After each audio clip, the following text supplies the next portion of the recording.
never know where life will lead us or what may hinder us along the way. But while every day can feel like one big question mark, it doesn't have to.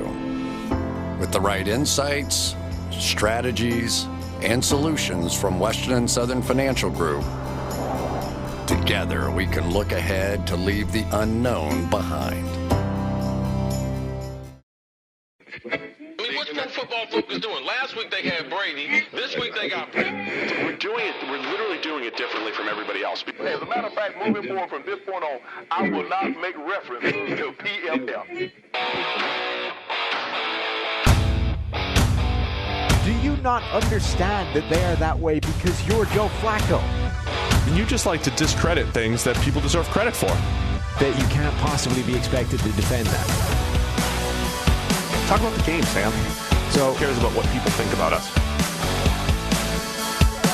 Yeah, I like football season, and all the things that go with it.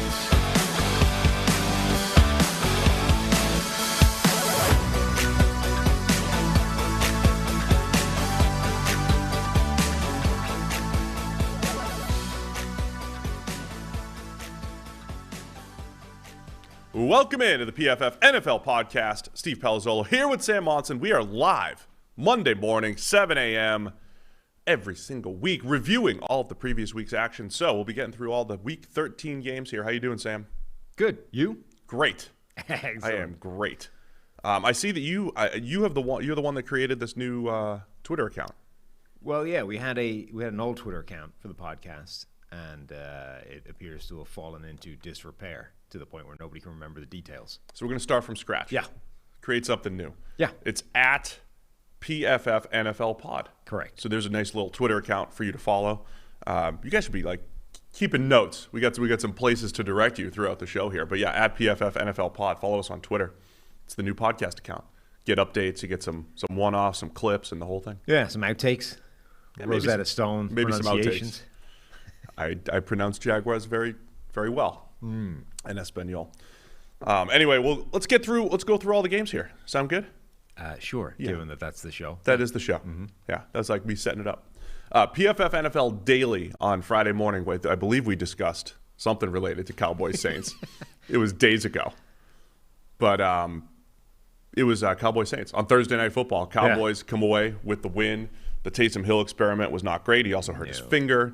But any quick takeaways? The Cowboys moved to 8-4 in that game. Yeah, I mean, big game for them. I do feel sorry for Taysom Hill. Like, he clearly had a pretty significant finger injury on, his middle finger on his throwing hand. So it's not like it was something that wasn't going to affect his throwing.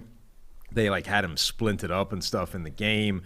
It happened really early as well, and he was so much worse in the second half than the first half, which tallies in my mind about how your finger would react to something like that. After an hour or whatever, it's going to swell up, it's going to stiffen, it's going to be worse. So as much as it was kind of funny to be like, hey, the Taysom Hill thing's a joke, it's not going to work, I mean, I don't know how much you can take out of that given how wrecked that finger was.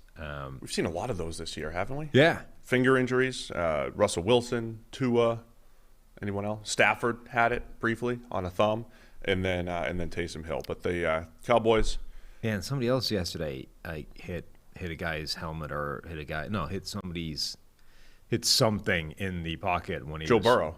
No, Burrow had injured his finger, but I don't know where that happened. But somebody else swung through and connected with somebody. That does seem to be happening a lot these days. It does. So the Cowboys moved to 8-4. And it's a pretty big win because the football team's right on their heels with their win that we'll talk about a little bit later today. Important win for the Cowboys and the Saints falling out of the hunt in the NFC. You're never completely out of the hunt in the NFC unless you're the team that just got your first win. But the Saints are now tied for last with the other three teams in the NFC South: the Panthers, Falcons, and of course the Saints, all at 5-7. All right, let's go through yesterday's 1 o'clock games. Let's start right here in Cincinnati. Los Angeles Chargers 41, Cincinnati Bengals 22. Let's see. We both picked. Oh yeah, well done. We both picked Cincinnati -3. How'd that go for us? Well, to be fair, we probably thought that Chase would catch the touchdown dropped into his hands as opposed to conspire to throw it away to the DB. This was, I purposely overused the word field flipping in our Justin Herbert analysis, right? Yeah. This was a game of field flipping plays, not just field flipping throws, but big time turnovers too. Joe Mixon fumbling for a fumble return for a touchdown by the Chargers. You have Joe Burrow putting the ball right on Jamar Chase's hands, as you mentioned, on a deep ball that he just kind of like flips backward for an interception. Justin Herbert kind of throwing a jump ball into single coverage, but ends up becoming a touchdown. A lot of big plays leading to the 41-22 victory for the Chargers here. It was ridiculous. Like 41-22 doesn't really sort of tell anything like the story of what happened in this game. It was 24-22 into the fourth quarter. Yes. So this was and it was 24-0, right? Right at the start. Like the Chargers, this game was done early in the second quarter. And then all of a sudden it's like, hey, Cincinnati are coming back. This is actually alive again. And, I'm writing things down like the Bengals in their franchise have never come back from 24 or more points down. Like franchise history never happened. Almost happened in this game. And then all of a sudden the score goes back out to, a lot by the end of it. And it's like, oh, it was never really in doubt. But that pass from Burrow to Jamar Chase, the Bengals season this year appears to have been insanely tightly correlated to just what Jamar Chase does. Early in the year, they're riding high because Chase is turning every target sent his way into some incredible big play. And even when he's tightly covered, it's somehow getting through, or it's hitting him anyway, or when he catches it, he's then breaking 3 tackles and taking it the distance for a touchdown. And then there was the sort of the terrible game Cincinnati has were when, all of the bad end of what could happen when you target a single receiver shows up, like the Browns game, where every pass sent Chase's way ends up being picked off or fumbled away or just something ridiculous. And then, like the start of this game sets the same kind of story. Like that was an absolute dime thrown by Joe Burrow, literally lands in Chase's hands as he's got a couple of yards of separation over the corner, somehow takes it and turns it from like perfect pass into his hands, like drops it, throws it up in the air. It goes behind him, and the corner trailing in his wake just like catches it, snags it out of the sky, and it goes literally from what was probably a deep touchdown at a early part of the game into an interception. That would have been a perfect throw to use on our Wednesday show last week when we were explaining big-time throws, and part of the question from one of our listeners was, can you have an interception on a big-time throw? Can you have, can a turnover-worthy play become a completion, whatever it is? This would have been the prime example of the big-time throw that becomes an interception here for Joe Burrow. But yeah, you also had, Justin Herbert with a few bombs down the field, a couple of them really good throws, a couple of them, like I said, Jalen Guyton winning a jump ball in the end zone. So, like, just the difference in those two plays. And then this was the second time, I believe it was the Browns, but the Chargers start the game.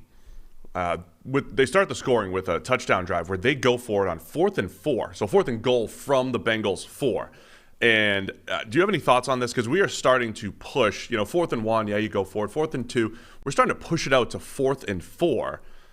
For the Chargers, where this is starting to get into probably, for most viewers, uncomfortable territory. Like, you're really going for it on 4th and 4. This has been a field goal for years, right? Thought process here, of course, if you don't get it, Bengals have to go 96 yards. The payout of having a touchdown is double, the field goal, because they did miss the extra point. Any thoughts on how aggressive Brandon Staley was here in this particular instance? We are seeing the level of aggression that coaches have with this stuff increase like exponentially, it seems. And I don't know where the line is in terms of where it's too much, but I am happy to see coaches pushing that boundary, because I would prefer to find that line by going over it than not approaching it. You know what I mean? So I don't know whether this was too aggressive or not. I mean, ultimately the Chargers have been on both sides of this so far over the course of the season. They started off the year incredibly hot, converting basically every 4th down attempt they had, and then it swung back in the opposite direction. They were suddenly not converting them, and people were blaming it as part of the problem. And then you have this kind of decision. So maybe the Chargers are too aggressive, but I'm all for seeing it. And ultimately, the idea is never that any single decision determines whether or not you're making this call. It is over the course of, a longer period of time, we make out better. And I like probably it. have. I like it a lot. Again, because I think the reasoning is even though if you don't get it, you're leaving 3 points on the table. The assumption is there's a point where it's just so long for the Bengals to drive coming out of that you're still the more likely team to score the next three, and I still to be think in field goal range once again. One of the biggest, maybe the largest aspect of all this is what is the play you're going with, because so many of these calls I think are the right call to go for it on fourth and whatever, but the play that people pull out is ridiculous. Like the Broncos had one last night, which we'll get to later, where 4th and 2, and you just run it up the middle with a nothing run into the teeth of a defense. You're like, that's not a play that has a high level of success just drawn up. Right. Take everything else out of it on any neutral situation. That is just not a good play. So you went for it. That was the correct decision, but you then pulled out a play that had no chance. And that, I think, is a big part of this. If you're going to go for it, it's different than a random first down where it doesn't really matter if you get stuffed in the backfield. If you're going to go for it on 4th and 4, you better have a play that you are very confident has 5 yards in it. I just saw this retweeted across the timeline, but it was from yesterday. Daniel Popper of The Athletic said Joey Bosa, the edge defender for the Chargers, he was cleared of concussion protocol, but Brandon Staley decided to keep Bosa out of the game because of his concussion history.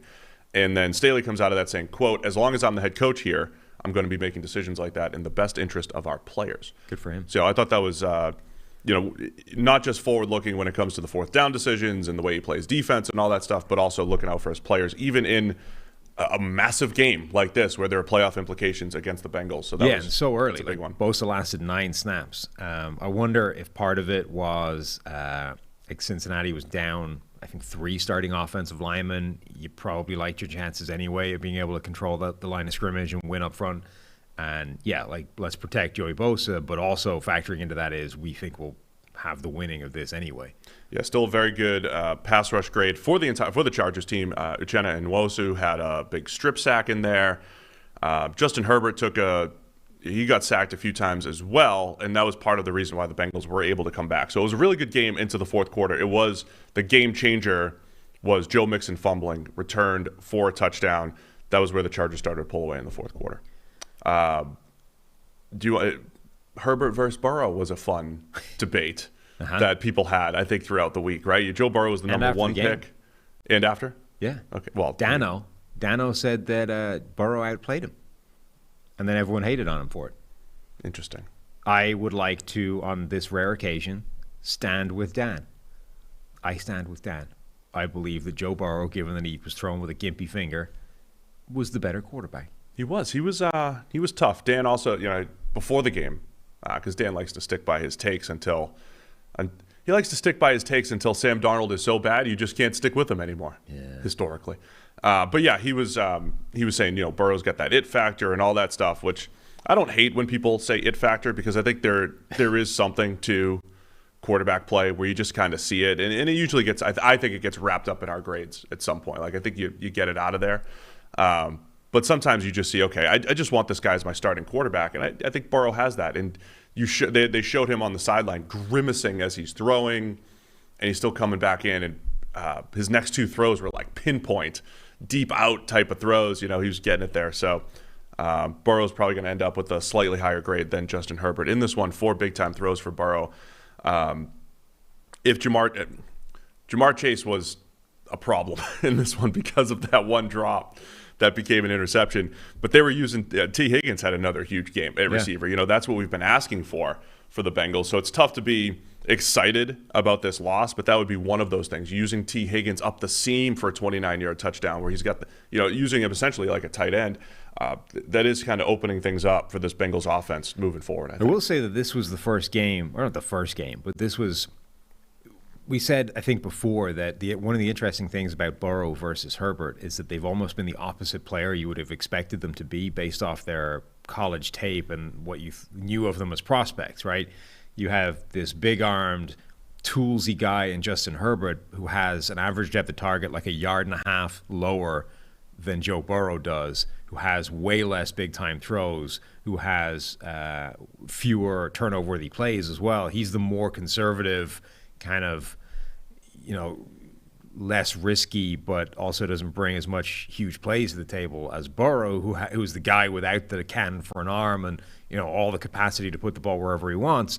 But in this game, average depth of target was about the same. Like, they actually had a very, very similar profile. Which was over 10. Yes, it was huge. Aggressive. So, and they had a very similar profile in terms of where they were putting the ball and those kinds of things, which is, I think, a big thing for Herbert to show that, like, hey, throw that damn jump ball, because what the hell? Like, you're able to fire it in. And, one of them was an interception, one was a touchdown. Right, but like there was an underthrown kind of deep ball. I think Charles Davis was the guy on the call. He was making the point that, like, there's a bunch of offenses where this play is not even in the playbook. You know what I mean? It's not like this is not an option because there's a lot of quarterbacks that simply do not have the arm to get this where it needs to go. And okay, it's underthrown and you need the receiver to make a play, but there's a trade-off there, right? The fact that you are one of the few teams in the NFL that can even threaten a defense like this is probably worth the fact that it's going to be underthrown and your receiver is going to have to make something happen at the end of that. Like the Bengals are simply not capable of making that throw because Joe Burrow doesn't have the arm for it. So you're talking about the touchdown or the interception? It wasn't the interception. I think it was the touchdown, but there was an underthrown pass deep down the field. I think it was the Jalen Guyton one. Yeah, so Jalen Guyton did win at the catch point. I think that's what we're talking about with the Herbert aggressiveness, right? If you just use your arm to put the ball into a spot where other quarterbacks can't, and you just, it's a 50-50 ball, which is really 20-80, but the payoff was great in this one, and that was early on when the Chargers were pulling away early. It was that play. So if you look at what they did, it was a rollout to the right. Play action, roll out to the right to basically the numbers, and then throw all the way back to the other side of the field on a corner route from the slot. Like, the point that Charles Davis was making, which I think is true, is that Herbert is throwing this essentially from his own 46-yard line back across the other side of the field. There are, maybe 5 quarterbacks in the NFL that have the arm to even make this an option, right? And Joe Burrow is not one of them. So the fact that it's underthrown and it needs to be a jump ball at the end of it is probably worth the fact that this is a threat in the first place. Right. Because most defenses are not even thinking about this as an option because nobody can make this throw.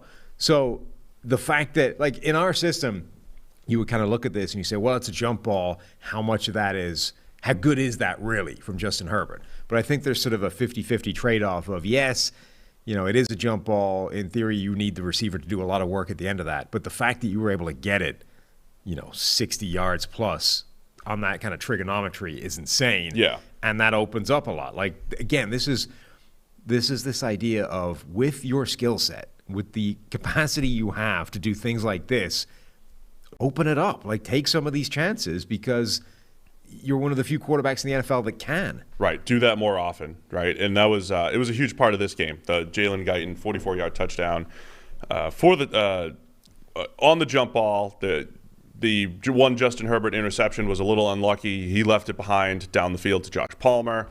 Chidobe Awuzie makes a really nice play to come back. So you kind of saw that work both ways as far as the aggressiveness down the field. But overall, liked watching Herbert throw the ball down the field. So I think Herbert and Burrow both came out of this game, looking pretty good. Similar to the way they've played this season overall. But Chargers win 41-22, and it was a huge game for them in the AFC West, which once again is just madness and close at the top. But the Chiefs are finally back in sole possession of first place. As far as the AFC North goes, Bengals they're in second place, 7-5. Steelers were the only team to win yesterday in the AFC North and gain some ground. We'll get into that in a little bit. First, I want to tell you about our friends over at X-Chair. Working from home is more important than ever right now. And you can optimize your home office with an X-Chair and our many accessories, that's right, to enhance your focus, productivity, energy, and comfort. Once you feel the customized support of X-Chair's patented dynamic variable lumbar, there's no going back. That's the DVL. It's all in the LMX massage and temperature regulation, exclusively designed and made for X-Chair. With versatile comfort and extraordinary design, X-Chair fits any space. High performance, quality engineering, extreme comfort, and the ability to put it together quickly and easily. That's why I love my X-Chair. I can't wait to get back. Can't wait to get back home, Sam, where my X-Chair is, which is way more comfortable than the chair I'm sitting in right now. Even when I'm not working, sometimes I still sit in the chair just to get that feeling and use that massage button. So go to xchairnflpod.com now. That's the letter X, chair, NFLPOD.com. Or call 1-844-4XChair for $100 off your order. That's right, we're giving $100 off your X-Chair. It has a 30-day guarantee of complete comfort, and you can finance your purchase for as little as $30 a month. It's xchairnflpod.com. If you're watching on YouTube, check out the link in the description. And if you're live with us right now, of course, you can see the beautiful X-Chair on the screen, thanks to Tyler, our producer today. So go check it out. There's so many options. You can go get in there and customize it. And they have gift cards, so I see on the screen over there. 'Tis the season. 'Tis the season. Jingle chairs to the wall. If you're not one of those people that's giving your loved one a Lexus with a big bow on the top, maybe you could go for an X-Chair gift card instead. This is my favorite say. Like, this is Christmas. You know, you got hot chocolate and you got carols. You got Sam complaining about the Lexus with a big bow on the top, or Mercedes. Whatever. Or Mercedes, right? You're just jealous that you're not the one throwing a bowed car out there. Well, it depends. If I'm being gifted it, finance free, I'm all for it. But if it's like, your significant other is like, congratulations, pay for this. We now owe $800 a month for the next 8 years or whatever. Like, happy Christmas. Throw it on the Odyssey, on the minivan. Here, honey, got a fresh minivan for the next couple of years. I mean, I'm guessing the monthly payments for that is lower than your fancy Lexus with a bow. It's lower than the Lexus, yeah. But a big minivan. It's still significant. Yeah, it's no joke here. Go Honda Odyssey. My friend Cole Kubelik, is in the Honda Odyssey industry club. Him and I got an Odyssey like right around the same time. Oh, yeah. Like the only time we connect on tweets now, it's like not football. It's just he's like, oh man, I was putting in 4 car seats the other day and this and that. Like, yeah. Little head nod, like a little Twitter head nod, dealing with the Odyssey and moving car seats. If you need 4 car seats, things have gone too far. Maybe. Yeah. Perhaps. All right, where are we going next? You tell me. What else happened in the let's go. I'm going to go right to the 4:00 game because we're in the AFC North. Wow. We're getting crazy here. Baltimore Ravens and the Pittsburgh Steelers. The Steelers win 20-19. Big Ben leading another fourth quarter comeback. We've been hard on Big Ben this entire season. He has not played well. This was one of his best games. This may have been his best game. 2 big-time throws. I believe both to Deontay Johnson. They weren't both to Deontay. Either way, 2 big-time throws. Both of them fell incomplete. So even the stat sheet was lying a little bit about Big Ben. Made some big throws in this game and, again, led that comeback in the fourth quarter, kind of turning back the clock. A really nice, long, methodical drive to take the ball out of the Ravens' hands. A lot to unpack in this game, but what's your initial takeaway on the Steelers' win here? Well, the Steelers are basically running the game plan that you were asking them to run earlier in the season. Finally. Where it's like, we're going to run a bunch of crappy little screens that go nowhere and then lead the league in deep shots down the sideline on ISO routes or fade routes or like just one-on-one sideline coverage, right? It was to keep a safety as far out of the picture as possible, and then I will just airmail this ball with my, Steve Palazzolo 74-mile-an-hour arm and see what we can get out of it. If you're going to throw 74 miles an hour, you want more touch throws anyway. You don't want to zip it in there too much. Put as much air as possible under that ball and let somebody try and make a play. Now, granted, they didn't in this game. Deontay Johnson. The Steelers are interesting because you're right in that their best chance is like the best thing they have on offense is the playmakers, right? Yeah. Deontay Johnson, Chase Claypool, those receivers that can make these plays. On the other hand, as good as those guys are, there's also they're not quite as good as the best receivers in the NFL. And they're always prone to just, not quite making the play when you need them to. So first off, everybody's blaming Deontay because of all the drops. That was his first drop, I believe, this season. Yeah. He did drop the deep ball. Last year he had 14 or 15 drops, whatever it was. The thing with Claypool... But it's not even necessarily drops as much as just every now and again those guys are prone to not quite making the play that they should. Yeah. Like Claypool is one of these guys... I was thinking yesterday how alike he and Juju Smith-Schuster are in terms of there were guys that you didn't necessarily love at draft time and then immediately come out and look way better than you thought they were at draft time. And then the longer their NFL career progresses, the more you're like, well, maybe we actually had it right. And it's not like mid-round picks are untalented. It's just that you don't have as much confidence in them being amazing as the guy drafted in the first round. And just because they do for a year, right off the bat, doesn't necessarily mean you screwed it up. It just means that maybe you got the high end of their play right away. And the longer this thing goes, the more they end up going back to the guy you probably thought they were. So Juju has this amazing year, like right away, and you're like, oh, what did everyone miss on Juju? Well, he's young. Obviously, age is an important factor with receivers and blah, blah. And Claypool's another one where it's like right away you see him, the ability to moss people at the catch point, the physicality, the size, just the special tools, Mapletron, all this kind of stuff. And then the longer it goes, you're like, why are you not making more of these plays, like at the catch point? You're bigger, stronger, and faster than the guy trying to cover you. Just make the play. I'm trying to think of a comparison for Claypool. He's kind of like the Justin Herbert of receivers, right? Like when Claypool makes the great catch, you're like, do that more often, right? Like do that more, but do you do it often enough? Because his contested catch percentage, generally, I'm going to pull it up right now, 35th percentile, 37.5% is his contested catch percentage. So it's not great. When he makes them, they're spectacular, but the actual percentage, so it's kind of like Justin Herbert with big-time throws, right? Like they're spectacular, he's capable, the actual percentage isn't great. So maybe I'm skewed a little bit by the Claypool stuff. But I think you're right in that, like, that's your best shot, right? That's the most likely thing you have as an offense to succeed, because your alternative is you're relying on them anyway, just on shorter, less impactful plays, or you're running Najee Harris into a brick wall 40 times in a game and hoping he gains enough to keep the chains moving. Like, neither of those things is going to work. So my point is, you're stuck with this. Like, your only shot is to just air it out and hope that those guys make enough plays. But my point being that as much as they're their best playmakers and the most likely to make the play, they're also all prone. Like, all of those Steelers receivers are prone to just screwing it up enough that, like, you don't have that margin for error, right? If you're the Chargers and you have Justin Herbert out there and you screw up one of those plays, who cares? Herbert comes back the next play, fires a bullet 25 yards downfield, fixes everything.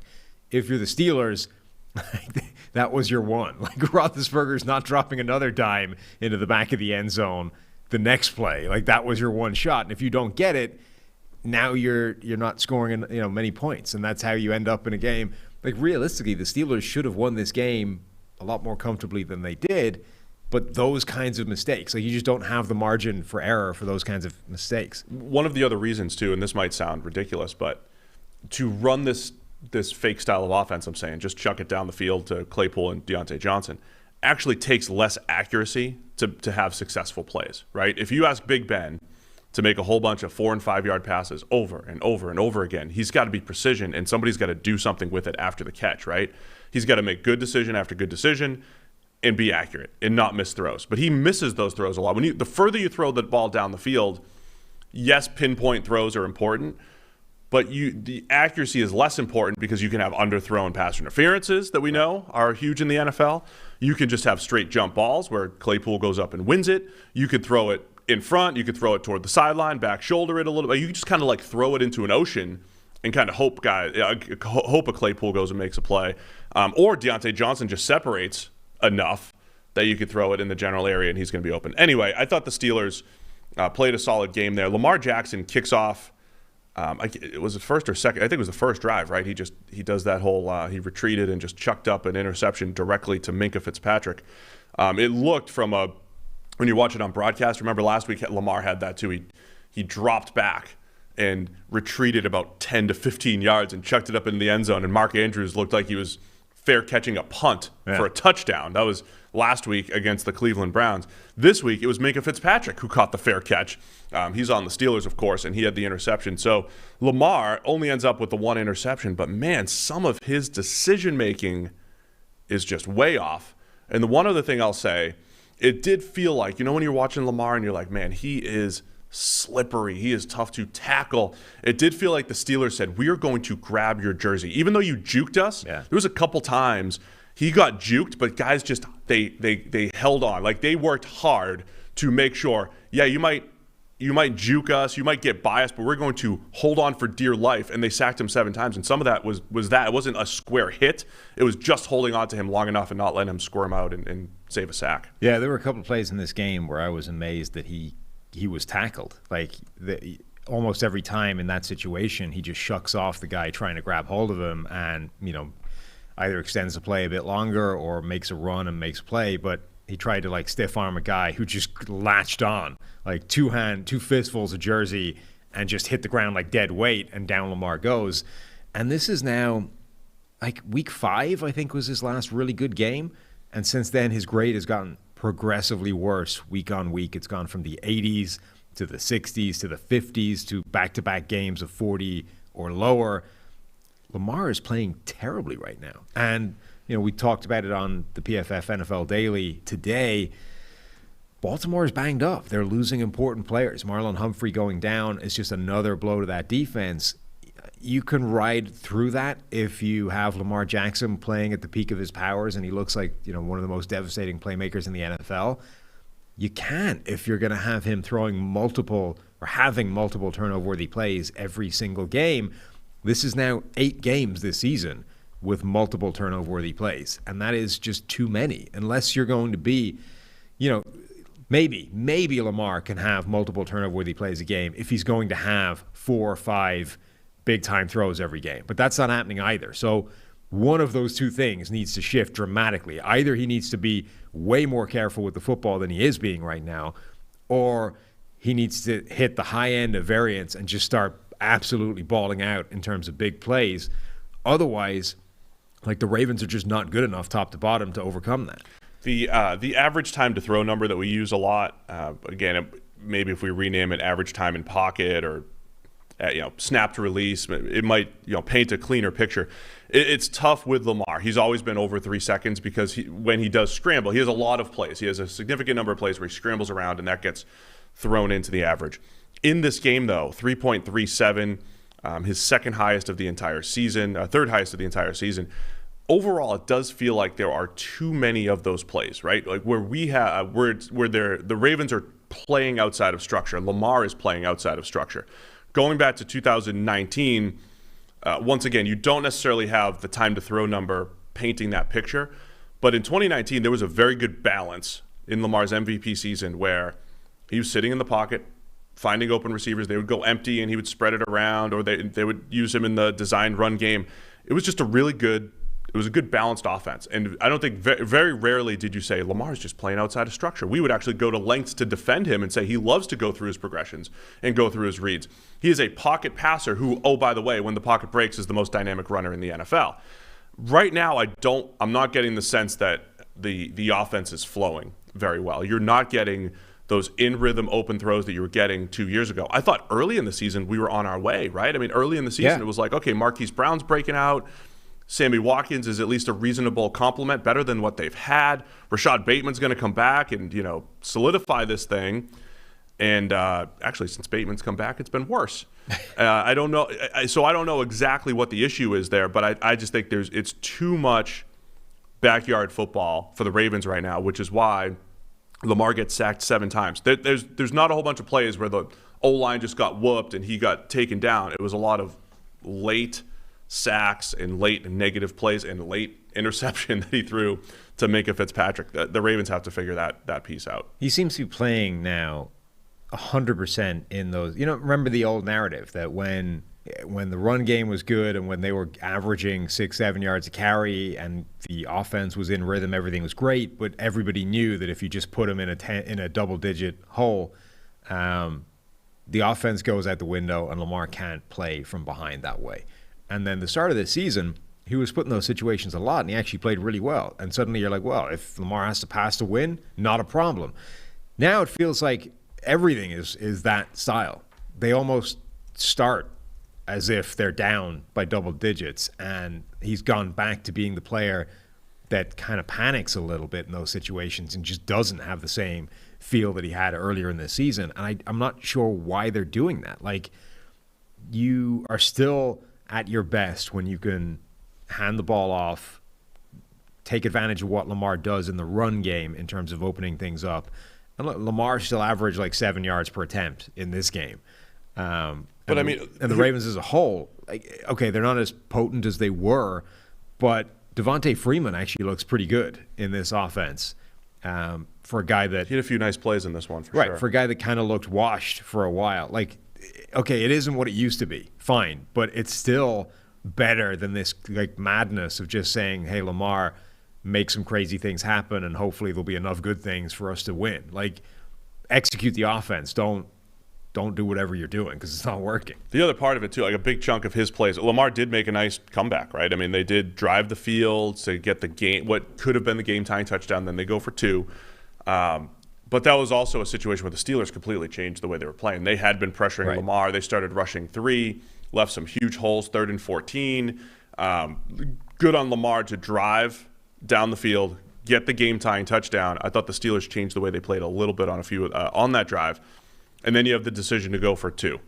And Lamar just a little off to Mark Andrews in the flat. They had the game-winning play. Yeah. And his accuracy comes back to bite there. Another situation where I'm all for it. I am always all for this decision. If you are a 2-point attempt at the end of the game, your decision is kick the extra point, which, Justin Tucker, it's basically a guarantee. Kick the extra point and go to overtime and see what happens, versus you have one play from the 2-yard line to win the game. I am always for go for it, win the game. Stop hedging, trying to take it to overtime, seeing what happens. You have one play with the game on the line. If you cannot execute, you simply don't deserve to win the game. So they went for it, and they had the play. This was not like, other decisions we talked about where you made the right call and you had a terrible play to execute it and it was never going to work. They had the play, and Lamar was a fraction off with it, fraction overthrown. Mark Andrews has made those catches before. So as much as, that was, I would say most of the blame was on Lamar for being fractionally off, you've seen Mark Andrews come down with those as well. Ultimately, they were just a fraction off, and they lost because of it. But I'm all for the decision to go for it. Yeah, it's not an easy it's an open throw to the flat.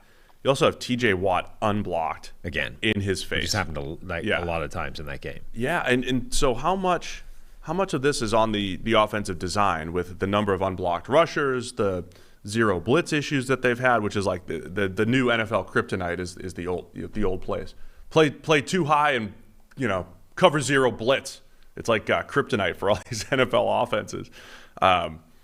So yeah, that's it wasn't like Lamar at first when I was watching the play. I'm like, oh, did he was he too off balance in the pocket, this and that, footwork and all that stuff. It was kind of a tough throw around T.J. Watt, and it's one of those like just missed.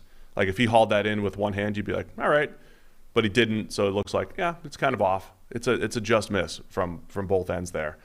But I think there might be something to Greg Roman in the design as well. With handling zero blitzes and handling having plans for T.J. Watt in these particular instances. Which again, it's not the first time that this has happened, right? Yeah. Greg Roman, a lot like Sean McVay, his offense has had a track record of being incredibly potent and difficult to defend for half a year, and then when the adjustments are made, where are your adjustments? Like this is a trend now for both this offense and Sean McVay's offense. It is, and I think we've mentioned it more for Sean McVay, but I think there's probably something to be said for Roman in this situation. Ravens fall to 8-4, so now they're now tied with 50 other teams for the top seed in the AFC, or the best record in the AFC. Obviously, every game is huge at this point, but we went through on the daily the Ravens' schedule coming up. They've got the Packers coming down the line. They've got the Rams, I believe. Do they have the Rams? They've got some big games coming up. Bengals again. So all of the AFC North teams have like a top 5 most difficult schedule going forward, chiefly because they play each other, but they also have some tough games in there as well outside of the division. But when you're trying to go for that number 1 seed against teams like the Titans, who have to play more AFC South teams, or the Patriots, or the Bills, these other teams that are up there, it's going to be a challenge for the Ravens going forward. Big win for the Steelers. They moved to 6-5-1, and the non-losing season for Mike Tomlin remains alive, out there and alive. I think I got this one right. I can't see. I don't remember what we put up on the screen, but this is the one I said narrative was definitely like, this is the one game, Tomlin game, the pointless game where for no good reason Pittsburgh's going to show up and somehow challenge Baltimore. I saw. There we go. I picked Pittsburgh. I saw our friends Pittsburgh radio station, pulling this whole, this is Big Ben. It might be his last game against the Ravens at home, and this and that. They were right. They got the pulse. It was that weird, Adam Schefter tweet that, privately Big Ben has been telling people that this is probably his last go around. You're like, really? Of course it is. The end of this season, Ben's like, hey, privately. Guys, good news. I'm back. You're like, no, you're not. Get the hell out of here. You're playing like crap. Is he going to give one of those Ray Lewis last ride speeches? And then the 8-7-1 or 8-8-1 Steelers go on a little playoff run? I mean, just look. This is it, guys. Do it for me. Whatever I think he gave that speech last year, though. He's like, do it for me and Pouncey and all that. Right. Whatever about last year, it's like, okay, we don't have a great succession plan, and I'm, maybe he can come back. He's another year removed from the elbow. Like, if Ben Roethlisberger in the offseason is like, guys, I'm going to give it one last go-round, like, they're going to have to pull him aside and have a conversation. Like, hey, Ben, how do I tell you this? It's been a great ride, but you're done. Last year we cut your salary, brought you back, and you held us down until the Ravens game. Yeah, of course. Turn on the tape. You are toast. There's no more. Ben is not coming back in 2022, whether or not you want to come back. It's gonna be a fun offseason story. What do the Steelers do at quarterback? Manscaped just launched their new products. 2 new products, Sam. What do we got? They're all new ultra premium body wash and a 2-in-1 shampoo and conditioner. It's time to give yourself or someone who needs it the gift of beautiful skin, hair, and balls this holiday season. Go to manscaped.com and use code PFF for 20% off plus free shipping. We're going through it over here on the YouTube channel, but you've got the Performance Package 4.0, and inside that package, you'll find the signature Lawnmower 4.0. That's trademarked. The electric trimmer has proprietary advanced skin-safe technology to reduce cuts on your nuts. It's also waterproof, so you can use it in the shower. They've really cut down the read here, man. It used to be, it's all weather. Yeah. They're not taking advantage of December weather right now. I mean, look, the use in the shower is great, but it's right. Today is raining outside. I would like the option to be able to just shave my nuts outside in the rain. You might get arrested, but it is possible. I'm just saying, the thing that's going to hold you back is the law. Not the actual device, not the Lawnmower 4.0. They also launched their new, as we mentioned, 2-in-1 shampoo and conditioner.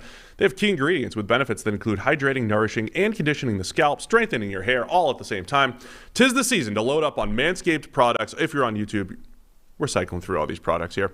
Get yourself, your dad, your brother, and friends the best gift of all, the Manscaped Performance Package 4.0. So get 20% off and free shipping with the code PFF over at Manscaped.com. That's 20% off with free shipping at manscaped.com. Use the promo code PFF. Clean up your nuts and make Santa proud this year. Nothing would make Santa more proud than cleaned up shaved nuts. Nothing at all. Let's go. Arizona Cardinals, 33. Chicago Bears, 22. The Cardinals, first team since the 1968 Cowboys. Did you see this stat? No. Since the 68 Cowboys to go 7-0 in their first 7 road games and win by 10-plus points. I didn't see that part. I did On see the they were road. 7-0 on the road, which is impressive. Now, they go into, it was, some little bit of rain, a little bit of cold in Chicago. Didn't matter for Arizona. I will say, Kyler Murray, he only dropped back 16 times here, 15 attempts and a sack, a couple scrambles in there as well. Dropped back a couple more times than that. But Kyler had a couple small hand moments. Why do you hate you with your freaking giant dustbin hands? This is part of football analysis. Look, if we're going to spend, there's a day of the calendar dedicated to height, weight, speed, hand size, and the whole thing. There's a day of the there's 2 days of the calendar, to be honest, because if you go to the Senior Bowl, we get your height, weight, we get your hand size, and we get some intense analysis about hand size and quarterbacks and all that stuff. And then you go to the Combine, and you get some analysis on it. And we've seen Jared Goff struggle in all weather, but also particularly in bad weather with his teeny hands. And all I'm saying is Kyler Murray's first throw slips out of his hand, goes backwards. He throws a screen, which he wobbles, and it ends up getting dropped. But it was just – he threw a couple passes when he tried to zip. just to remind people, the small hand thing, it doesn't show up all the time. Zach Robinson had teeny hands, worked for us, right? He was talking us through. He's like, what are the issues with small hands? It's a lot of quick game. Like, it's a lot of catch and throw, quick release type of stuff. I thought Kyler showed some of that. And my point here is, good job on the Cardinals. They played a great game. They win at 33-22. They're 10-2. They're in control for the number 1 seed. They do not want to lose that number 1 seed. If they have to go to Tampa Bay, fine. If they have to go to Green Bay in January, maybe you've got some issues. As great as they've been on the road, maybe Kyler could have some issues. On the road. This is like me being fascinated. They have one December game. They have one bad weather road game. It's not all. This is where it matters. This is real football. December football. This is like me being fascinated by the fact that you have to pay attention to like weight limits on chairs. You know, I just simply cannot relate to a man that is pushing 3 bills and has to check if the lawn chair will hold up his giant girth while he sits in it.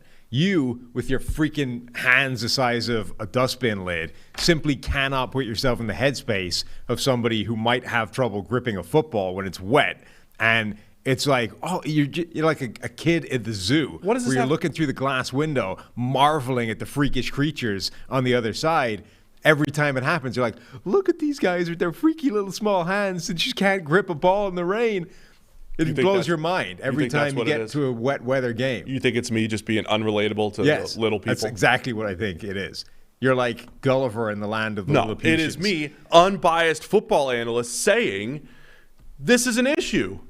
It's an issue when Jared Goff's throwing pies in the rain. It is an issue when that's because they're way better than the Bears. And Andy Dalton had 4 interceptions, 3 of which bounced off someone else, another human, into Arizona's hands. There was luck involved here too. They also, by the way, like Kyler Murray and DeAndre Hopkins been out for whatever it is, 3 weeks, 4 weeks plus the bye, 3 weeks plus the bye, so 4 weeks.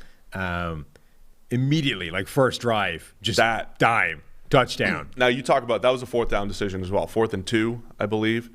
Now, that throw was beautiful. Not worried about Kyler Murray on that one. That was 4th down, perfect throw in the end zone. DeAndre Hopkins smooth along the sideline. That was awesome. That was fun, though. Yeah. So I'm saying, like, this is the thing. Kyler Murray and DeAndre Hopkins get back in the lineup, and you see exactly what they've been missing and haven't been missing that much because they've still been winning games. I kind of agree with you that... Thank you. Kind of agree with you that I do think the number 1 seed is very important for Arizona. I just don't think this is a team, as much as they've had success on the road and have been able to go and win these games 7-0, I think they would love to be playing at home. Like, the idea of the NFC playoffs needing to go through Arizona, I think, is a really important thing for them. But I don't think Kyler's hand size is going to be the thing that determines whether or not the Arizona Cardinals progress in the playoffs. You watch when he pie throws a pass right to Devondre Campbell in the snowy game in Green Bay to go to the NFC Championship or in the NFC Championship. No, it's not like cold is not going to do it. As a man with small hands, cold is not a problem. Wet is an issue. It's snowing. That's not wet. Like, no. Snow's not wet. Not when it's like 20 degrees in Lambeau. It's like, it's not the same thing. It's not slippery. What if it's 29 degrees? What if it's right at the sleeting? Yeah. I mean, sleeting might be an issue, but snow, I'm not worried about snow. Okay, so it's only right. What if it's raining in Tampa Bay? Well, yeah, that'll suck. Yeah, for everybody. It's tough to throw the ball in the rain. Anyway, another pretty dominant game by the Cardinals. Justin Fields was not able to throw, not able to play in this particular game. It was Andy Dalton. There were some weird interceptions in this one. He threw a bad one to Zach Allen, who's a defensive lineman for the Cardinals. But yeah, that's not good. 4 interceptions. He'll come away with 1 turnover-worthy play. He hit Cole Kmet in the hands with one that bounced right up to Budda Baker. Batted passes going right to Byron Murphy. There were some unlucky interceptions here for Andy Dalton in this particular game. But once again, Cardinals take care of business. They're just a better team than the Bears. That's the bottom line. Yeah, and Kyler didn't have to do a whole lot, by the way. Right, and I don't think that the score. I don't think it was as close as the score made it look. Like, I think this game was actually comfortably well in hand for Arizona. This was, the way like sometimes announcers say weird things for no particular reason. Never. The ball that bounced into Budda Baker's hands, caught the ball, takes off running, and the commentator's like, "Oh, an interception by Budda Baker." One of the fastest men in the NFL. You're like, excuse me? The what? Budda Baker, who, if you were to ask most people, like, what is the one play that you remember from Budda Baker? It's him being run the hell down by DK Metcalf. Right. On what would have been a pick six, fumble six? What, I forget how the With ball like a ended up in his 20-yard hands. head start. Right. Like being run down at a feral rate of knots. Like, if he's one of the fastest men in the NFL, what is DK Metcalf? Yeah, they were just wrong. It's Yeah. okay. I mean, Buddha's not slow, but come on now. I don't think he's one of the fastest men in the NFL. And I don't think he's ever had that reputation either. It was just a weird thing to come out of the guy's mouth. So the Cardinals moved to 10-2, and it wasn't necessarily this week I was expecting them to fall off, but do you expect them to fall off? They've got the Rams, their schedule coming up. Rams, then the Lions. So the Lions are hot right now. They've won one in a row. Very hot. They're not going to get hotter than this. They've got the Colts on Christmas, the Cardinals here. They go to Dallas to face the Cowboys, and they've got the Seahawks. So again, when you're looking at this schedule, the Rams game on Monday Night Football next week, huge. Colts, tough game. Cowboys, tough game. Seahawks will always be a tough game because it's the Seahawks, and who knows. Cardinals have some work to do to lock in, to maintain this number one seed. I think it's going to be huge. 3 of those games are at home. They don't really have to worry. Now, the good news for Kyler, don't have to worry about weather until the playoffs. Those last 5 games are all indoors. All 5 of them, either in Arizona or Detroit or Dallas. So Kyler doesn't have to worry about yesterday. Also, his legs, he looks fast. He didn't have any issues with the ankle or anything. Fast. Yeah. But the ankle, it didn't look like an issue as far as him scooting around. It sounded like plays. they were being overly cautious with both those guys, working on the basis that, hey, look, we're still winning games and we're in a really good position. Even if we drop a couple of games while we're missing them, what the hell? Now I think that would potentially be more of a thing. Like, we are actually still in position for this number one seed. I think earlier in the season they were like, well, we're flying high. If we drop a couple of games, we're still looking good for the playoffs, so it doesn't really matter. Now I think you will be focusing on that number one seed and paying attention to this. But I think they were being deliberately overly cautious with both Kyler and Nuke so that they stay healthy down the stretch. So now's the time you need those guys. Let's see. All right, another team in the mix for the number one seed in the NFC, Tampa Bay Bucks. They beat the Atlanta Falcons 30-17 in the divisional battle. Bucks threw the ball all over the yard early on. Tried to let the Falcons back in it. Brady throwing a pick 6 just before the half to Marlon Davidson. Really weird play where Davidson just reads the screen. Brady throws it right to him for a walk-in pick 6. That was an odd. Bruce Arians is sometimes conservative too. You had about 30 seconds left in the half, 90 yards to go. Bucks did one of those, like, let's just run a couple screens and see if they're open, and if they are, we'll keep playing. And instead brought the Falcons back into the game. At the time, it was 20-17, but the Bucks continued to throw the ball in the second half to run out the clock and win 30-17. Brady finishes with 4 touchdowns and 368 yards. Chris Godwin with 15 catches, career high, for a $143. Gronk had 2 touchdowns as well. What'd you think of this one? I thought it was interesting that the Buccaneers, the Atlanta Falcons are one of these teams that are sort of in the mix for the playoff hunt, but not really. Nobody really thinks that the Falcons are actually going to make the playoffs or do any damage if they get there. But right away, I think like the first opening possession, not only the Bucs passing like crazy, but they go for it on 4th and 4. They were in no man's land too. It wasn't. Yeah, but that was a time when you're supposed to go for a 35-yard. Oh, it is, but that's not to say that teams do all the time. And in particular, Bruce Arians has got some plays where he goes hyper-conservative in those situations. So I think that was a kind of opening statement of intent that they were taking the Falcons seriously, not just sort of rolling into this game expecting to win and moving on. They did start putting up some points. Like, things are going well when Leonard Fournette is catching one-handed passes in the end zone. And that passing game was just absolutely cooking early in the game and really put them out to this big lead. And as much as, they tried to give Atlanta a way back into it with that pick 6, it really wasn't enough. Like, they just had their offense was working. Tom Brady has, sometimes you see those stats historically, and sometimes they tell a story, sometimes they don't. There's a stat out there when Tom Brady throws the ball 50-plus times, he's like the only quarterback in NFL history with a winning record or some ridiculous record, and the rest of the NFL is like 200 winning percentage or 150 or whatever it is. And clearly that's skewed by, guys are behind and they have to throw a lot or whatever. But this is one of those games why Brady is up there in that stat, so to speak. The game plan was, hey, you're going to go throw the ball 50 times. Even if we're leading in the second half, we're not really going to – they only 13 carries for Leonard Fournette, a couple more for Ronald Jones, or one more for Ronald Jones. They were not trying to run the ball at all. They just said, this is your game. Go make good decision after good decision after good decision. There was one really bad one in there. But other than that, it was he was accurate, threw the ball around, spread it around. They used the screen game, threw the ball down the field when needed. But this is why Brady's up there in that stat. I think he's he's one of the few quarterbacks in NFL history where you just say, we want to throw the ball this many times. It is to our advantage. Go win the game for us, and that's essentially what happened. Yeah, his average time to throw was less than 2.2 seconds. Like, this was the game plan where the idea, the defense is being deployed against and working against Patrick Mahomes and Josh Allen in particular this year is because they can't or haven't shown that they're capable of running this type of game plan. Right. Where you say, you are going to throw the ball 50-plus times in the game. Good news. Good news, you're going to throw the ball 50 times. Bad news, not one of them is going to be downfield. Like, you are going to average 7 yards per attempt. You're going to average 6 yards per target. This is going to be excruciating, but that's how we win this game. Brady is perfectly prepared to throw the ball 50-plus times with an average depth of target of 6 and the ball coming out of his hands in 2.2 seconds. Most other quarterbacks are simply not. They just reach a point where they get itchy and they want to throw it further downfield and they want to make the big play. And that's when the mistakes happen against defenses that are sitting there waiting for it.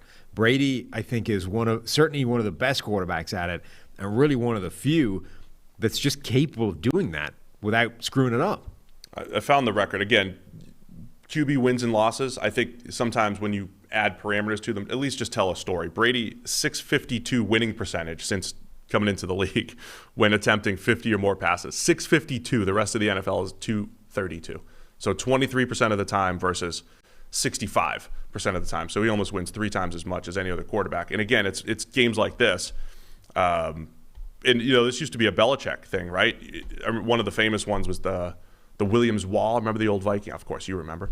The Vikings, 2 defensive tackles, Kevin and Pat Williams, and Brady goes out there in 2006, I believe, throws the ball like 22 times to start the game.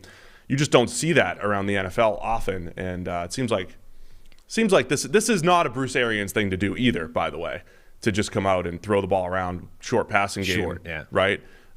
So this is further melding, I think, of Brady and Leftwich and Arians and what they want to do in this particular game. Antonio Brown, I don't know if we mentioned before, but he'll be suspended for at least 2 more games now for the Bucs. Mm-hmm. But I think they found when Gronk is out there, as he has been these last few weeks, they certainly have enough depth between Rob Gronkowski, Mike Evans, and Chris Godwin to make things happen offensively. So yeah, another 2 touchdowns for Gronk. Now passes Isaac Bruce on the all-time list for like 14th or something, despite having a sabbatical in the middle of his career, just chilling. And quintessential ones too. There was third down, Brady and Gronk see single coverage. They throw the fade. You've got the crosser where Gronk just runs away from the defense for a 27-yarder. So Bucs had all the answers. And this is 1 week removed from Leonard Fournette doing a really nice job as a runner, finding the end zone 3 times, +1 as a receiver, just showing the depth of this Bucs offense. Now, the Bucs have the Bills and the Saints over the next couple weeks. It's going to get a little bit more difficult than playing the Falcons defense. The Falcons, by the way, they were hanging in early. Cordero Patterson, a couple nice runs, doing his thing. They ran the ball effectively against this Bucs defense early, but Matt Ryan took too many negative plays, sacked 5 times, and the interior of the Falcons' offensive line just did not hold up very well. Yeah, and I think we saw that as much as Cordero Patterson is amazing, you can still see the limitations of him as a receiver if you ask him to sort of play wide receiver. Like, there was a play in the end zone, I think, where he just doesn't have I don't think he has the feel for setting up defenders, or it's going to sound kind of crazy because obviously he's so good at these short movements with the ball in his hands, but he's not a short space, precise, quick twitch kind of route running mover. So you see this where he's trying to like set up a guy and get gain inside release, and just there's no movement that he makes that makes the defender get out of the way and sort of shift his leverage. And that's the kind of thing that, if you look at the best route runners in the NFL, guys like Justin Jefferson or Devontae Adams and Keenan Allen, like that's what they excel at, is those tiny movements on the release that shift the defender around and open up leverage and let them attack the space that they want to attack. Patterson like understands where he needs to go and how to get there, but hasn't got the moves in really short confined areas to manipulate defenders around. So if the defender is essentially lining up to take away what it is that Patterson wants to run, he's probably not making that play. You need to line him up. If you're playing him at wide receiver, you need to line him up in positions where he doesn't have to do that, where he just has to rely on being a physical specimen, like those, isolated fade routes or, something that just relies on his speed and athleticism. Yeah, the when you're looking at return guys, right? Punt returners versus kick returners, they're two completely different skill sets, right? The punt returners, usually the guys that the non-patters, like a Devontae Adams skill set, those are the punt returners, right? Guys who navigate small spaces, make one cut, or navigate small spaces and then hit a hole and go. Whereas a kick returner is closer to a running back type of skill set, right? You set up blockers, you find the crease, and you hit it with some acceleration. That is certainly, I think you described it well, but that is certainly more Cordarrelle Patterson's skill set, which is why he's never was just an effective overall receiver, getting open and winning at the catch point and all that stuff. So still fun to watch though. Yeah. And he's just this he's a high cut running back, right? He's this really high cut running back who still is difficult to tackle and sheds blocks and sheds tackles and all that stuff. And he is still one of the most amazing playmakers in the NFL. But I think we saw in this game, he's an upcoming free agent. And one of the things is going to be coming off a year like this, what is his market? Is it is it just to the Falcons, or do other teams sort of look at him and go, we could use a dynamic playmaker like that? But this game showed, what you need to be aware of what he is and how best to use him. And you can't just take him and say, well, he was a first-round pick at wide receiver years ago, so let's make him a wide receiver again. You need to have an understanding of what he is and how to use him. Another game where, again, we saw flashes of what Kyle Pitts can do. Catches a ball, almost sort of toe taps the sideline and just outruns everybody. Just barely stepped out of bounds. Yeah, he's got such freakish ability though, and they don't have a good enough offense right now to just get him the ball consistently. Instead, Russell Gage is the dude who had the big game in this one. But they have such tantalizing playmakers between Cordarrelle Patterson, Kyle Pitts, and just aren't yet able to get them the ball enough. I think they're going to work to keep Patterson, knowing what they're getting out of him, and knowing what the potential is with Patterson, with Kyle Pitts. Russell Gage is a good complementary possession type receiver, and then you say, okay, either Calvin Ridley can come back, or we have to get some other vertical type of threat for this offense to complement those guys.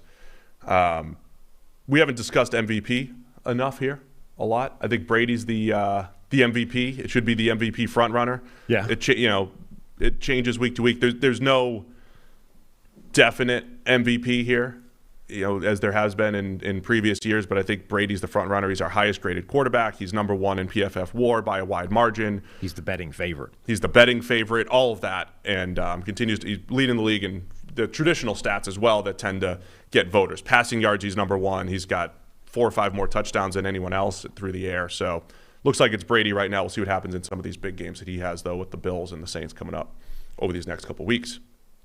All right, let's go Detroit 29. And for the first time all season, their opposing team had fewer points than them. Minnesota Vikings 27. Let's put up the picks. Yeah. For Lions Vikings. Look at that. Oh, you picked Minnesota in this one? You did? Yeah, that was silly. I don't know why I did that. I thought this was the one you said no way. No, the one definitely before. I don't know why. I certainly after that pick went in, I've been saying that the Lions are probably covering this. I didn't expect them to win, but I definitely expected them to cover. I mean, this is Minnesota, right? This happens. And My Mike Zimmer after the game comes out and is saying, "Well, this is the nature of the NFL. You play all these really tight games." Like, well, it isn't. Like, for you it is, and for, a couple of other teams, the Chargers, this is what happens. For everybody else, like the Seahawks, everybody else seems to be able to win games against teams that they're way better than consistently and put up decent number of points and not have it be a nail-biting, last-second, do-or-die play. Like, there are ways of avoiding that, and yet you don't seem to lean into them. The Lions got up 20-6 in this game. I mean, the Vikings were up 6-0. Like, it started with Minnesota scoring, settling controlling for 2 field the first goals. quarter. But then the Lions get up to 20-6. My my 6-year-old, starting to watch more football. He's like, "Daddy, the Lions are going to win." I was like, "Listen, son," because he looks at team records and he's like, "This team's good. This team's bad." Let me tell you about how the NFL works. Yeah, he's like, "The Lions are going to win their first game." I was like, "Watch this, son. The Lions are going to start giving up a few touchdowns, and the Vikings are going to pull away." And then, I sent you a message because the Vikings go up 20. They're down 23-21. They missed the 2-point conversion. This is your complaint. You've got 2 yards to go, and they just run it right up the gut to nowhere. Such a bad play call. Right. Like, okay, you're going for a 2, 4th and 2, or the 2-point conversion from the 2-yard line. That is not a running down unless you are given a stupidly favorable look by the defense. At which point, it certainly shouldn't be a called. It should be something you check into because it's too good of a look to ignore. Look, right. But to call a run play that just runs up the middle into nothing is ridiculous. And that's exactly what they did. So again, it's like you make the right call and then just executed it with some absurd play that had no shot of succeeding at any point. So then the other turn of events here, when that happened, I was like, okay, the Vikings are just setting up for more Dan Campbell heartbreak, right? So now the Lions are up 2, under 5 minutes to go in the game. They're going to get the ball back, and I was like, this is setting up for a Minnesota Vikings walk-off field goal. Another game-winning field goal when Dan Campbell's going for his first win here. Instead, the Vikings drive down. Well, here's what happened. The Lions have the ball, right around their 30, was it? I mean, they're in their own territory, 30, 35 yards, in their own territory, 4th and 1. And they do the opposite of what you just said the Vikings did. Instead of cramming it into the line, they go play action with Jared Goff. He tries to juke a rusher. That does not happen. That does not happen at all. No. Not good. He did juke the rusher and then decided that once he passed behind him, he must have disappeared. He was no longer in existence. I have successfully sidestepped this pass rusher, and therefore he is no longer a factor in the play, and just proceeded to then try and chuck it downfield, only cocked his arm right back into the dude that was still immediately right behind him because he didn't cease to exist once you sidestep him. So a strip sack gives the Vikings, 4th down failure, gives the Vikings the short field. Kirk Cousins hits Justin Jefferson for a 3-yard touchdown. They missed the 2-point conversion again. So the Vikings are up 27-23. So now you've got Jared Goff with the ball in his hands needing a touchdown. With just under 2 minutes left. Mm-hmm. Just under 2 minutes. Too much time for Jared. The Lions go 14 plays for 75 yards, but they get it to about the 25. How far away was that last touchdown? 11 yards? They get it to the 11-yard line with 4 seconds left. The previous play was tipped away, so they essentially had 2 shots at the end zone with 8 seconds. And I'm thinking, again, Goff, I like Goff. I liked Goff as a prospect. He certainly has his limitations. He doesn't have a cannon for an arm. And it was 4th down, right? So it was literally one play, It was no 4th time. and 2. 4th and 2. It was one play, going no to be the last time, play. do or die. Yes. Here's your play. But the previous play was tipped away, and I'm thinking to myself, Goff is not that. He's not quick twitch. He doesn't have a cannon for an arm. He's not going to hit a tight window throw. It's going to be tough for him to hit a tight window throw when the defense knows he's throwing it, into the end zone here. But he does. He hit what? Well, it wasn't a tight window throw is the problem. He hits Amon-Ra St. Brown for the 11-yard game-winning touchdown. Lions get their first win. Mark Brunell gets his first win as a QB coach. Well, that's important. It was a huge day for Mark and for everybody. But just amazing that the Lions let the window be that big in a do-or-die play.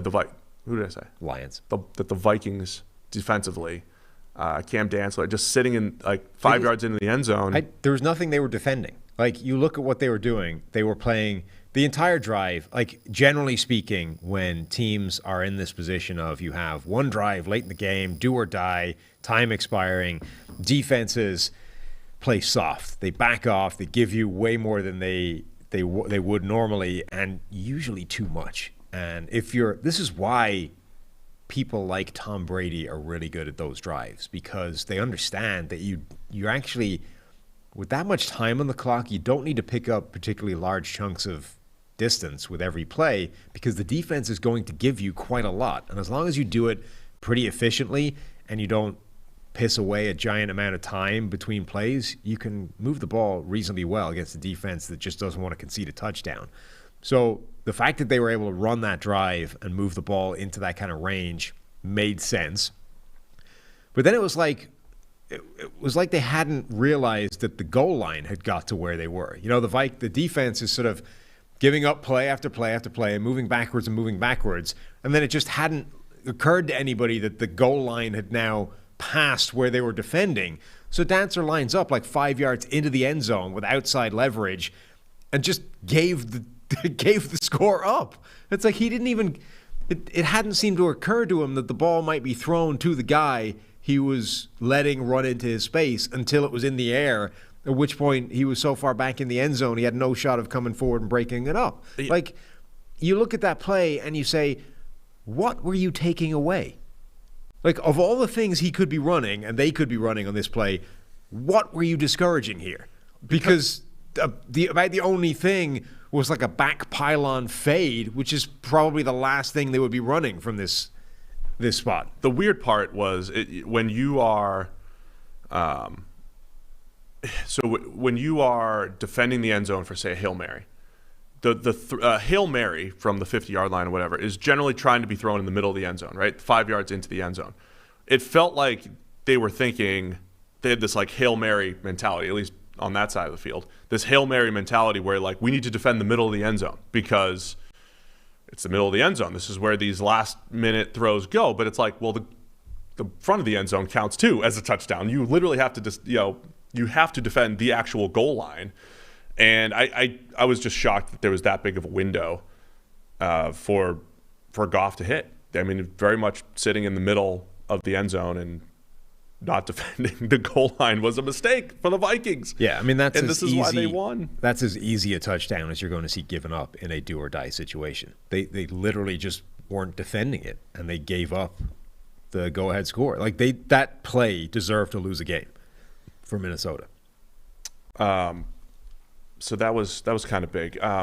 The teams that the Vikings, I was all on board with the Vikings. The team you don't want to play. This is the team that's going to get hot, that you don't want to play.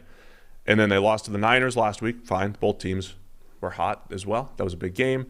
And then the Vikings give the Lions their first loss. They do have an incredible knack for playing up and down to their They're also another team that a few teams have done this season, and I don't understand the logic behind it. So they were down Christian Darrisaw in this game, who I think has been a big addition to that offensive line. Going into the game, we were saying that the Vikings offensive line had quite a big edge over Detroit's defensive front in terms of success both as a pass blocking unit and the run game. And you're like, wow, like when was the last time we were sort of giving the Vikings offensive line credit for anything in terms of a plus? And part of that has been Christian Darrisaw is a huge upgrade for them at left tackle, even if there's a lot more to come from him. So Darrisaw is down. Now you're like, well, okay, what do we do? Do we put just the next guy up at left tackle, which earlier in the season had been Rashad Hill, who was bad? Yeah. Or do we start to reshuffle the offensive line and try and find the best combination of five guys? And that's what they ended up doing. So they take Oli Udoh from right guard and move him to left tackle, which means you then need to take your center and you move him to right guard and you plug in a third guy at center. So now you've changed 3 different spots along your offensive line instead of 1. And I just think that that's a bad way of doing it. Like, there's value and an edge to just the continuity on the offensive line, even if you're not making spots worse. But generally speaking, anytime a team has to shuffle multiple spots on the line, it's way worse than just plugging in a guy, even if that guy is worse. Like, if the Vikings had just plugged in Rashad Hill at left tackle and then said, we know that our left tackle sucks in this game, so we are going to scheme the living crap out of chip blocks and, moving away from that, making sure that it's not an issue, you would be so much better than changing 3 different spots and hoping all 3 of them hold up. It's just a bad way of doing it. And we've seen that multiple times this season. The Bucs last year did it, and again this year learned from it. When the same thing happened, when Ali Marpet went down this season, they didn't start reshuffling the line. They just went, I don't care if we're down to the 3rd string left guard. That's who is playing. We are going to keep the other 4 offensive line spots intact. Yeah, I wonder if we could study that a little bit this offseason and just kind of have more hard numbers to it. Multiple position switches within. I mean, that was what the Chiefs did in the Super Bowl. I mean, the Chiefs got. Well, the Chiefs lost everything in the Super. They were. Yeah, I know, but you still could have kept Mike Remmers at right tackle. Yeah, but at the point where you're down to an entire second string offensive line, who the hell cares? You're already screwed. But the point is, if one guy should never cause you to shuffle 3 different players on the offensive line, in my opinion. Yeah. Speaking of offensive line, Penei Sewell with another green grade. Another good game for him. So the guy that we keep watching every week, Penei Sewell, starting to come correct. And he didn't have a drop. I was going to say, Penei Sewell did not have a pass hit him in the hands to cause an interception. So just saying, the gap is tightening between the Jamar Chase, Penei Sewell discussion. Anyway, good on the Lions. Good for Mark Brunell and Dan Campbell getting their first respective wins. Redo the meme. Now that Penei Sewell's playing well and Jamar Chase keeps dropping it. Redo the meme. We need the meme that says when Penei Sewell is giving you a good pocket, you can throw a walk-off touchdown, which the Bengals didn't have yesterday. True. But Jared Goff and the Lions had yesterday. Vikings fall to 5-7, Sam. They're still in the hunt like everyone else. They're still in the hunt. What are your thoughts on the Vikings? Don't even give it to me. Wednesday Vikings. I mean, they're getting perilously close to blowing the whole thing up, and if they fall short of the playoffs this year, I would imagine people get fired. Yeah, that certainly could be the case. Let's go Indianapolis Colts 31, Houston Texans 0. What do you got on this game, Sam? So this game started the way it was going to go. Just like a random nothing play, Tyrod Taylor rolling out to his right, and you're just sort of looking, nothing's on. Eventually, you do that thing where you just try and put the ball to a guy running to the sideline. You put it far enough out in front that it's safe, and he's the only guy that can come down with it, and it's almost always fine. And Tyrod left it not even that badly, just a little bit inside. And was it Kenny Moore? Just gets in front of the receiver, snags it. Yeah, Kenny Moore, really nice play. Right, an immediate interception. You're like, oh, yeah, that's not great. And that's basically how the game was always going to go from that point on for Houston, who could just get nothing done, whether it was Tyrod or Davis Mills comes in and plays basically the same. Miserable from the Houston Texans and, cool, calm, collected, dominant for the Colts. The Colts are the team. They're the team that nobody wants to play in January. Nobody wants to play the Colts. There has to be one every week, and it's the Colts this time. And the football team. Nobody wants to play the Washington football team because they've won 4 straight. Nobody wants to play the Miami Dolphins because they're on winning streaks. I mean, the Colts aren't. They've won 1 in a row. But the Colts moved to 7-6. They're in the hunt. Is that a streak? 1? 1's not a streak. No. Don't tell the Lions. It's not a streak. It's just a win. Jonathan Taylor, 32 carries for 143 yards. Another game where, the Colts, they were in control pretty much the whole time. They run the ball 48 times total as a team, including Wentz carries, but Wentz only has to drop back 23 times, essentially, in this game. So anything else to discuss here other than the symmetry between Tyrod Taylor and Davis Mills, who came in later, both averaging 3.5 yards per attempt, exactly. So that's not great, from what I understand. That's quite a low number. Oh, Tyrod, early season, just not there anymore. Still rusty. That's the thing. Still rusty. I mean, look, the Texans are a bad football team. There isn't an awful lot of talent on either side of the ball, and if you face a good football team, you're probably not going well. It is a little bit disappointing that Tyrod has a game like this as opposed to the games where he's looked functional and been able to deliver the ball. Like I said, that early one, it wasn't even that bad. It was maybe half a yard inside of where it needed to be, but those are the margins, right, at the NFL, where if you leave a ball half a yard inside, a guy like Kenny Moore is good enough to be able to make that play on the sideline. And you don't have that kind of margin for error if you're playing against a team where you're just dramatically overmatched. If you're the Colts, they're coming off a heartbreaking loss to the Bucs last week. This is how you want to take care of business against the Texans, who have been feisty at times this year. But making plays defensively, running the ball effectively with Jonathan Taylor, Wentz just play an efficient game there. Michael Pittman, he had 33 yards on 2 carries, using him in the run game as well, and also led as a receiver with 77 yards. Pittman continues to emerge as an important playmaker for them. So people joke about it, but the Colts are one of those teams that is equipped to play because I think they can win in different styles. Last week, we saw them put up a bunch of points against the Bucs through the air, with Carson Wentz throwing the ball, without Jonathan Taylor being relied upon a whole bunch in the run game, actual carries. In this game, of course, we know that he can run the ball. A couple weeks ago, they ran all over the Bills. So the Colts have multiple ways to win, and in any given week, their defense can show up. They had a rough game last week against the Bucs, but Colts have one of those capable defenses again in any given week. Yeah, and they are stupidly good at forcing fumbles. Like, this is another game where they peanut punched a ball out. Another forced fumble. They lead the league in forced fumbles by a distance, I think. But the biggest thing for them on offense, I think, is, Jonathan Taylor went off. The offensive line was huge again. The biggest thing is when those games happen, when their run game is going to be crushing, Carson Wentz is not screwing up.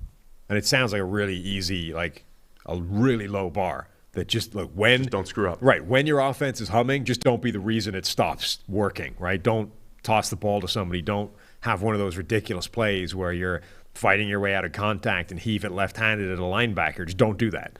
But Wentz in those games this season has played a really clean brand of football. He hasn't necessarily added a ton on top of what's happening, but he hasn't been the reason they've been screwing up. And that's huge for them. Carson Wentz over the last couple of years would have found ways of having a couple of turnover-worthy plays in games like this and making it, instead of 31-0, maybe it's a one-score game somewhere along the way because he's tossed them a couple of possessions. This year, he's had 2 calamitous games of turnover-worthy plays, and outside of that has played a really clean brand of football, and is part of the reason that nobody wants to play the Colts in January thing is not untrue. If they have that kind of dominance on the ground, you can't rely on Wentz giving you an opportunity by screwing up. That makes that offense really tough. Yeah, I agree. They're scoring a lot of points this year, man. This offense they've exceeded my expectations for sure. The Colts, they hit their bye now at 7-6. I hate these late buys. This is usually when every team's playing every single week, but now we've got the Colts have a bye. We're not going to see them again until Saturday, December 18th. They're going to host the Patriots in a Saturday night game at 8:20. So the Colts have the Patriots, then they go to Arizona, as I mentioned earlier, another Saturday game, Christmas, and then they've got the Raiders and the Jaguars to round out the season. So still some work to do for the Colts, but they're getting ready for that Patriots game now in a couple weeks.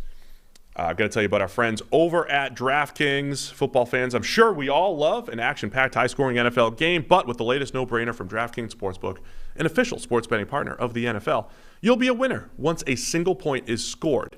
This is the latest no-brainer from DraftKings Sportsbook. As I said, this is very easy. New customers who bet just $1 on any team to score can win $100 in free bets. It's that simple. If Sportsbook isn't yet available in your state, you can still get in on the NFL action. Everyone can play for huge cash prizes all season long with DraftKings daily fantasy sports contests. And DraftKings is giving all new customers a free shot at millions of dollars in total prizes with their first deposit. So download the DraftKings Sportsbook app now. Use promo code PFF. Bet $1 on any team to score and win $100 in free bets. If they score, you score with promo code PFF this week at DraftKings Sportsbook, an official sports betting partner of the NFL. Must be 21 or older. New Jersey, Indiana, Pennsylvania only. New customers only. Minimum $5 deposit, $1 wager required. One per customer. Restrictions apply. See DraftKings.com/sportsbook for details. Gambling problem? Call 1-800-GAMBLER. Go do that right now. I think teams are gonna.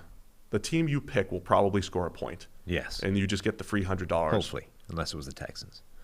Well, I wouldn't pick the Texans. I would suggest maybe don't pick the Texans. I was just looking at what I wrote down in notes for this game. The Tyrod Taylor interception was literally the first play of the game. So first play of the game, Colts get it. obviously short field because of the first play of the game. They score immediately, and then the next drive was that forced fumble, and it was like the game is literally over after 4 minutes. Like, it's done. Game over. Felt Forget done. it. Was back, done. Right. Get back on the bus. Go home. This is over already. You have lost the game, Houston. I think one Monday we should just both read our notes from the games. We try to add them in naturally. And here's this thing I noticed. You want to just read them out? We should just read the notes. I don't think up. that would make a good podcast. No, maybe not. But it's nice that you're bringing ideas to the table, though. Well done. There's no such thing as a bad idea. I see people say that, and yet there clearly are. For example, that one right there. Very bad idea. One of the ideas was to do this in under 2 hours, and it's not a bad idea. I just don't know if it's doable. Certainly not for us. Because that was the game, Colts-Texans, we were supposed to spend about a minute on, and here we are. How did we do? Not well. Okay. Miami 20, Giants 9. Miami's the team you don't want to play. They are the team you don't want to play. All right. In January. Miami is on a 5-game win streak. That's right. They're up to 6 and 7 now. Second highest in the NFL. Yeah. Tua, another solid game. 30 for 41 for 244, 6 yards per attempt, a couple touchdowns. It is this combination, and Jalen Waddle goes 9 catches for 90 yards. He's on pace for like 1,000 catches this year. And about 1,000 yards. And about 1,000 yards. The Jarvis Landry. No, Waddle, they're starting to really find Waddle as a playmaker, though. They feed him the ball, obviously, but they're starting to use him as a playmaker. Devontae Parker showing his contested catch skills. He had a spectacular catch in there. As I mentioned last week, between Waddle, Parker, Mike Gesicki, got some playmakers you have to factor in for. Imagine if they had Will Fuller this entire season. Imagine if they had him. What'd you think? What's your big takeaway in this game? Mike Glennon, by the way, got the start for the Giants. Yeah, and got concussed, I believe. This is the Miami they were supposed to see at the start of the year, and obviously didn't show up. Like, their defense is playing well now. They are getting a lot of good play out of the secondary guys that were getting gashed earlier in the year. The offense is what the offense is, which is it's capable, it's efficient, it's got a terrible offensive line, and they're able to scheme around it just enough to be functional and to get success on through the air. And this is kind of what it needs to look like. It's not they're not going to be this big play dynamic high octane field flipping type of offense because they just don't have the time in the pocket to get that done. They need to be able to get the ball out of Tua's hands quickly. It needs to be short passing. It needs to be yards after the catch focused, and they're doing a pretty good job of that. Yeah, they really are. I mean, again, I think Tua's running it effectively. He's not missing a ton of throws and working the underneath game. I thought that the defensive line, one of the big matchups we talked about was the Giants' offensive line and their poor pass protection. I thought we might see a little bit more dominance from the Dolphins like we did see against the Panthers. You didn't necessarily get a dominant performance from a pass rush grading standpoint. But again, got to Glennon a few times, and I don't know, Glennon put the ball in harm's way a bunch with 3 turnover-worthy plays. It's weird to say the Dolphins took care of business. They won a game that they should have won, and Tua might end up as our highest graded quarterback just because of made good throws, had four passes dropped in there, and just didn't miss much. Yeah, I mean, Glennon was just out here tossing the ball into double coverage, hoping that would work out time and time again. And it's like, look, there's the Big Ben. That's what I encourage the Steelers to do. No, you see, Big Ben specifically avoids double coverage. That's the thing. Big Ben finds ways of saying, the second I have a one-on-one on the outside, Big Ben is essentially playing the game plan that Alex Smith played back with the Chiefs in 2015. It was just an auto throw when he looked up and Tyreek Hill was one-on-one on the outside. Yes. I'm going deep. It's one-on-one. 2017. It's 2017. Yeah. Sorry. This is the way we win. Mike Glennon, that's what Big Ben does now, except with a less good arm. He's like, if I get one-on-one on the outside and the safety is far enough away that even the week and a half I'm putting the ball in the air for, he can't get to the sideline, that's when I'm making the play. Glennon was just, I have a receiver down there. Sure, there's 2 defensive backs down there, but look, one guy might come up with it, so I'm going to put it in the air and see what happens. Like, there is merit to a YOLO ball strategy, particularly when you are Mike Glennon, or Ryan Fitzpatrick, or one of these quarterbacks that doesn't have the best physical tools in the world and isn't the best quarterback in the world. there is a degree of virtue in just saying, look, I can't make plays, so I'm going to give somebody else a chance to make them and see what happens. Mike Glennon is another one of those quarterbacks, though. There's definitely somebody out there a few times that has said, oh, he's got a great arm. Big guy, got a big arm. That this fallacy that tall guys must have great arms. I've proved it wrong. You have, absolutely. Old Big Ben has proved it wrong. Brock Osweiler proved it wrong. And Mike Glennon just, hey, he's got a decent NFL arm. That's it. Decent NFL arm. Tua on passes beyond the sticks. So I will say the offense, it is a short passing offense. There is no denying this. They threw the ball down the field a little bit more yesterday, but on passes beyond the sticks yesterday, at or beyond the first down marker, he was 14 for 23, plus 3 drops. So adjusted 17 of 23 essentially on those passes beyond the sticks, and that's why he graded well, and that's why I think there's hope here with Tua over these last few weeks. Slowly but surely, they're finding their way, tapping into his skill set. Coming out of Alabama, I thought he was a quick processor, and he's accurate when he sees it, right? And I thought last year he was late to see stuff. The processing now, I think, is starting to catch up. I think he's mastering seeing the field and the playbook a little bit more. You know, some of those things he said last year about, maybe I didn't have mastery of the playbook for much of the season. He's a little bit more efficient in that area, and we're starting to see some of that accuracy show up, even on shorter passes. But again, beyond the sticks, he was getting the ball where it needed to go yesterday as well. Yeah, I mean, I don't think you can possibly look at Tua now and be 100% sold that he is, a high-end quarterback of the future. But I think he's definitely taking steps in the right direction. And equally, I don't think you can look at him and be 100% sure he can't be that guy.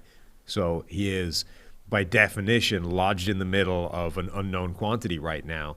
And at the very minimum, I think has bought himself next year to show that he's definitely got the capacity to do this. Garoppolo, Ian. Earlier in the year, you could see a scenario whereby Tua was not starting in 2022.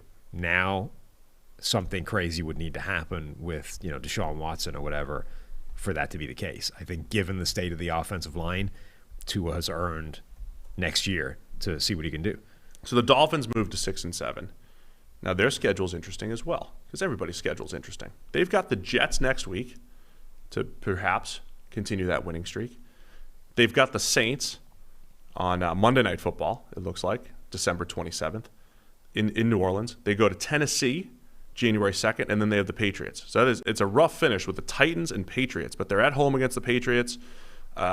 Weird stuff always happens in Miami for New England, especially late in the season.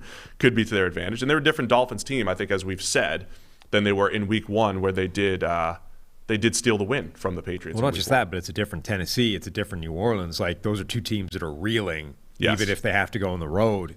Those are potentially 3 more wins before you face the Patriots in Week 18. Like right now, if you put a line on the Dolphins-Titans, on a Dolphins-Titans game right now this week, a depleted Titans team. Right. We're talking like a pick 'em? I mean, I don't think it's that drastic in Tennessee's favor, even in Nashville.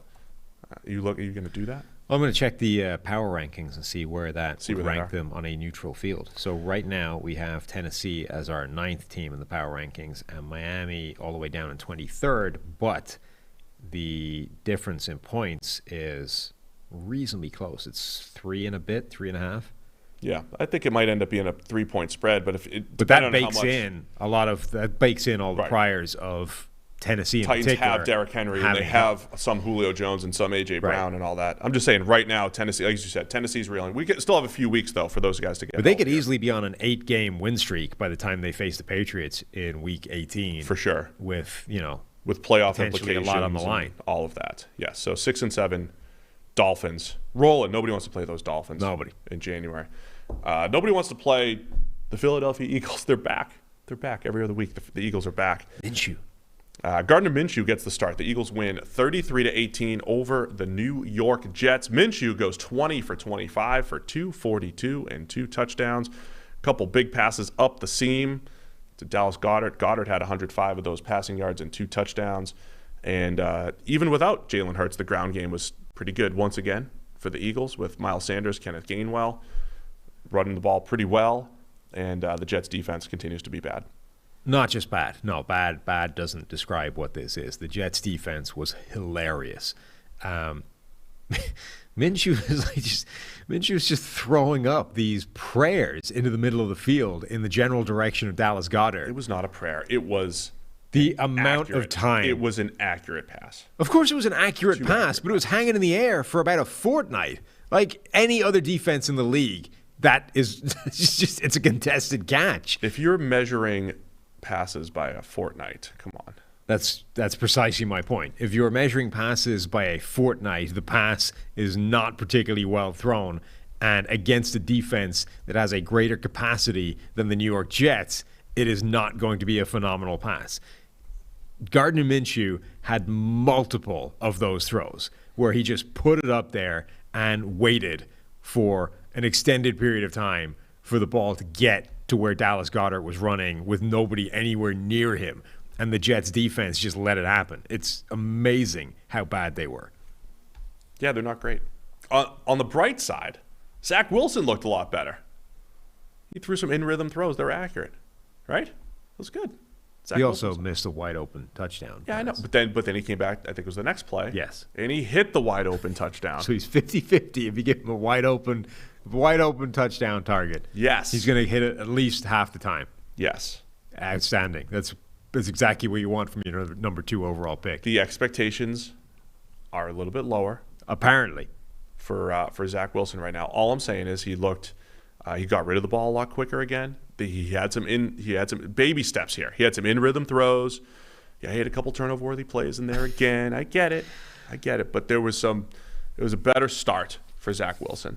Yes. Against a team that we said, he probably should maybe have one of his better games. Adjusted completion percentage of 76%. There were 5 drops in there. So it was, all I know is his accuracy and the in-rhythm throws were a lot better than they had been. So baby steps here for Zach Wilson. Minshew's adjusted completion rate was 91. Yeah, the Jets' defense is bad. They allow a lot of open throws. Almost exclusively, in fact, do they allow open throws. Like, Minshew's fun. Minshew is a player that is incredibly fun to just exist, right? The dude rocks up at this game wearing like a Top Gear bomber jacket with an Eagles patch and like a million other patches sewn in the back with the aviators and the mustache. Like, Minshew is good for the game. The league is a better place when he is in it. It's an even better place when he's starting games because you know that something fun is going to happen in the course of it. But wow, the production that he had in this game was just the fact that the Jets don't actually play defense at all. Yeah, it's rough. Minshew, though, he's still pretty good. So I was thinking about this the other day. Is there based off what we saw from Gardner Minshew in Jacksonville and his situation, is there a big difference? Like, what if Gardner Minshew was in Mac Jones' shoes with the Patriots, right? So the Patriots don't have. It's not that their supporting cast is incredible. It's certainly better than what they've had the last couple of years. Is Minshew all that different from a Mac Jones as far as, I mean, his decision-making I don't think is as good as Mac Jones, but as far as accuracy and getting the ball where it needs to go and all that stuff, I think Mac's better. But I do wonder. I'm still just impressed. I keep going back to Minshew in Jacksonville without a good situation. We sit here every week saying that Zach Wilson doesn't have the best situation. Trevor Lawrence doesn't have the best situation. We keep using that as an excuse for young quarterbacks. And I can't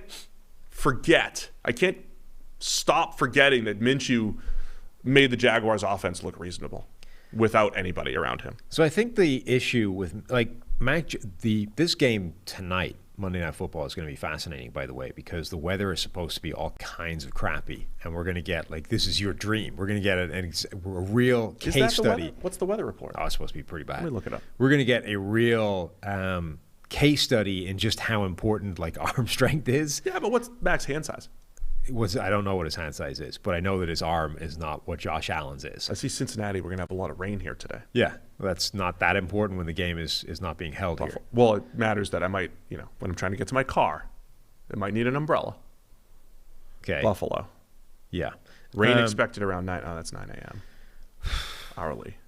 Game's at 8. Anyway, we're going to get to find out how important arm strength is. It's also supposed to be windy. Where's the wind? How important arm strength is for Josh Allen to be able to cut through the wind, or Mac Jones and his moderate noodle to be able to put the ball in the air. Okay. Yeah, 8 this is what I'm saying. to 11 p.m. We're talking 22 to 26 mile an hour wind, 33 to 36 degrees. Yes. So it will be interesting to see how much that actually affects it. Having said that, when you have a quarterback that has less than amazing physical tools, there are a few different ways of playing the game to the best of your abilities and to try and offset the fact that you can't do the things that Josh Allen or Patrick Mahomes or Justin Herbert or Aaron Rodgers can do. You have to play the game in a slightly different style.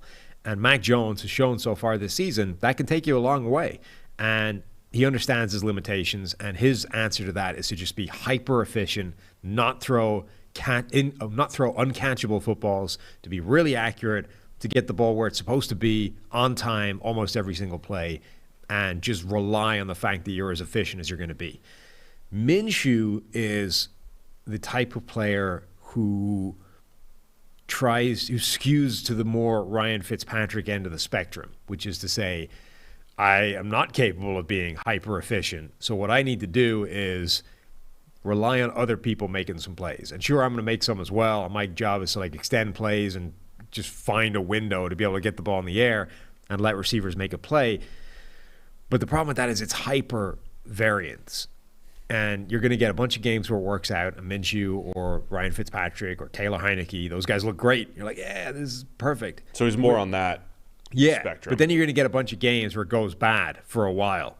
And it's like, what is this guy doing? You can't make those throws because you're not Mahomes, Josh Allen, Aaron Rodgers, whoever. And those are the games, unless you figure out a way of taking that away, and I don't know that you can if you're on that end of the spectrum, you just end up with this quarterback that's massively like a roller coaster without the prospect that it ever becomes just all the good. Yeah, the Minshew bad plays are often hero ball. They're often late in the down. A lot of them are fumbles. If you go back and we look at all of his turnover-worthy plays, there's not a lot of just bad passing decisions. There's a lot of bad in the pocket fumble decisions. Yes. But I just find it interesting because he's generally accurate down the field. As you said, might take a fortnight to get there, but it gets there. And but also, and again, that's the kind of thing where it looks better against bad teams, right? Sure. If you're playing the Jets, it's a lot easier to put those balls in the air and knowing that there's no way the free safety makes that play or that your linebacker can't run with Dallas Goedert down the field. If you're playing a team that can play defense, the windows are tighter and the decisions look worse. And generally, you're going to face some good defenses at some point, and that's going to be a problem. All right, so the Eagles, they're 6-7. They also have not had a bye. They are going to their bye. They're going to be on their bye this week.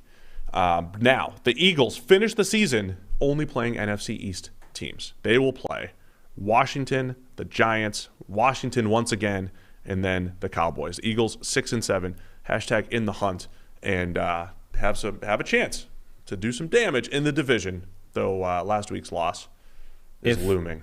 Yeah, Philly and Washington. If one of those teams can sweep the other, they put themselves in a really nice position for getting one of those NFC wildcard spots. But if they manage to conspire to split the series or something, then they both screw each other. Well, let me tell you, nobody wants to play. The Washington football team, 17-15, not their record now. 17-15.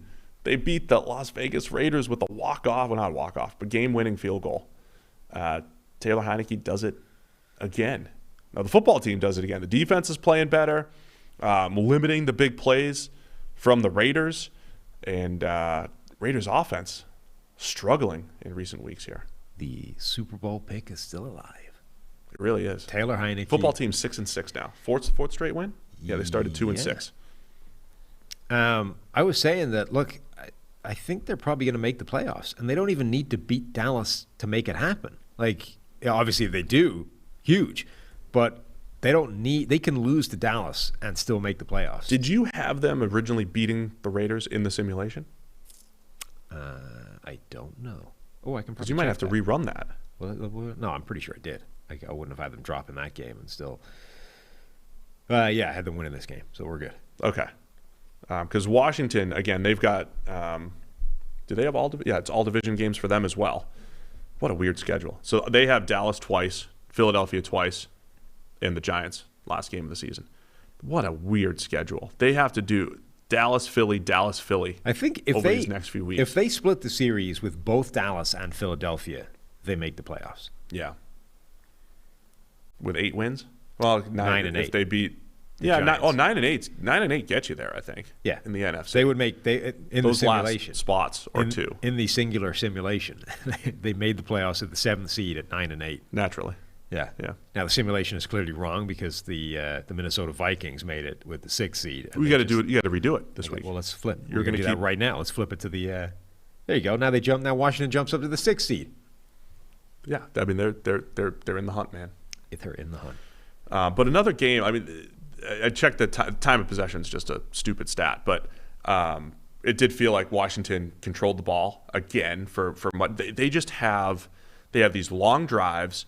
Heineke completes 23 passes for 196 yards, so you're under 10 yards per completion. That's on the conservative end, but they've just had this knack for like 8 yards on 3rd and 7, Yeah. and 6 yards on 3rd and 5, and grind it out with Antonio Gibson. He goes 23 carries for 88 yards. They are doing a good job of shortening games by controlling the ball. For whatever the value is of time of possession is not the valuable stat. It is converting third downs and holding the ball, eventually putting points on the board. But they are shortening the game. They were 7 of 13 on third down. But whatever. There is something to this Washington style that is working as far as complementary football is going. And, again, the defense is playing a lot better as well. I've just adjusted the simulation for the scores this week. We're now up to date. We're good. What? Yeah. You just do it on the fly? Yeah, just go fix it. Where it was wrong, for example, the simulation. Probably had the Vikings winning this week. It did. So I fixed that, and now it's updated. Well, I'm impressed. So anything else on this game? We had 14 minutes to try to wrap up the show if we want to do it in 2 hours. Okay. I'm not going for that. I'm just saying. What do we make of the Raiders at this point? Are they just a team? Like Derek Carr was coming into the game. I believe he was number 1 in the NFL in big-time throws. He had a couple more in here. But has this offense become too big play driven? Has this become like the way I describe the Seattle offense sometimes, where it's too many? It's just too many. Not too many chunk plays. Chunk plays are great, but too dependent on the chunk plays. And if they're not there, there's just not enough good stuff in between to move the ball. I'm starting to sense some of that. And that sounds weird when Hunter Renfrow is the top target in this game, and he works the underneath game a lot. I just don't think the Raiders they're just not sustaining drives well enough here. I think because of the weaknesses on the team. So they have a bad offensive line. There are some real issues. And because of those things, they are very dependent on the couple of players they have that transform the way defenses have to defend them. So when Darren Waller isn't in the lineup, that's huge for them. Yeah. When Deshaun Jackson isn't on the field, that's huge for them. And look, Deshaun Jackson, he's been a consistent game-changing deep threat for his entire NFL career, no matter how many different teams he plays for or all those kinds of things. But he has got a pretty long injury history, and you're not going to have him out there every single play because he isn't the complete receiver. So if he's only you have 56 plays on offense, and Deshaun Jackson is playing 24 of them, he's not there for half the game, which means he's not changing a defense for half the game. You basically need, like, Henry Ruggs was averaging 45 plays, something like that, a game, which means he's essentially manipulating a defense almost twice the amount that Deshaun Jackson is. And that's significant, particularly when you don't have Darren Waller out there able to just move the chains at will and be a matchup problem. So I think you're seeing the inevitable conclusion of what happens when this is your list of playmakers. And Derek Carr's out there trying to get it done with Hunter Renfrow and Zay Jones and Brian Edwards. Of course it isn't going to work. So I know we're 1 week removed from Thanksgiving Day. The Raiders put up 36 points in overtime against the Cowboys, but that was the game where Deshaun Jackson had a 56-yard touchdown, had a 40 or 50-yard pass interference to set up another score. Renfrow broke free for a 54-yarder. I mean, they were creating these chunk plays but that is the anomaly over these last few weeks for the Raiders, because they were not scoring points against the Chiefs. They were not scoring points in one other game that I can't remember offhand, but they've just been so inconsistent after looking like one of the most explosive offenses in the league earlier in the year, and still trying to find their way in Vegas here. What did you make of that late game no call pass interference was it to Zay Jones as well?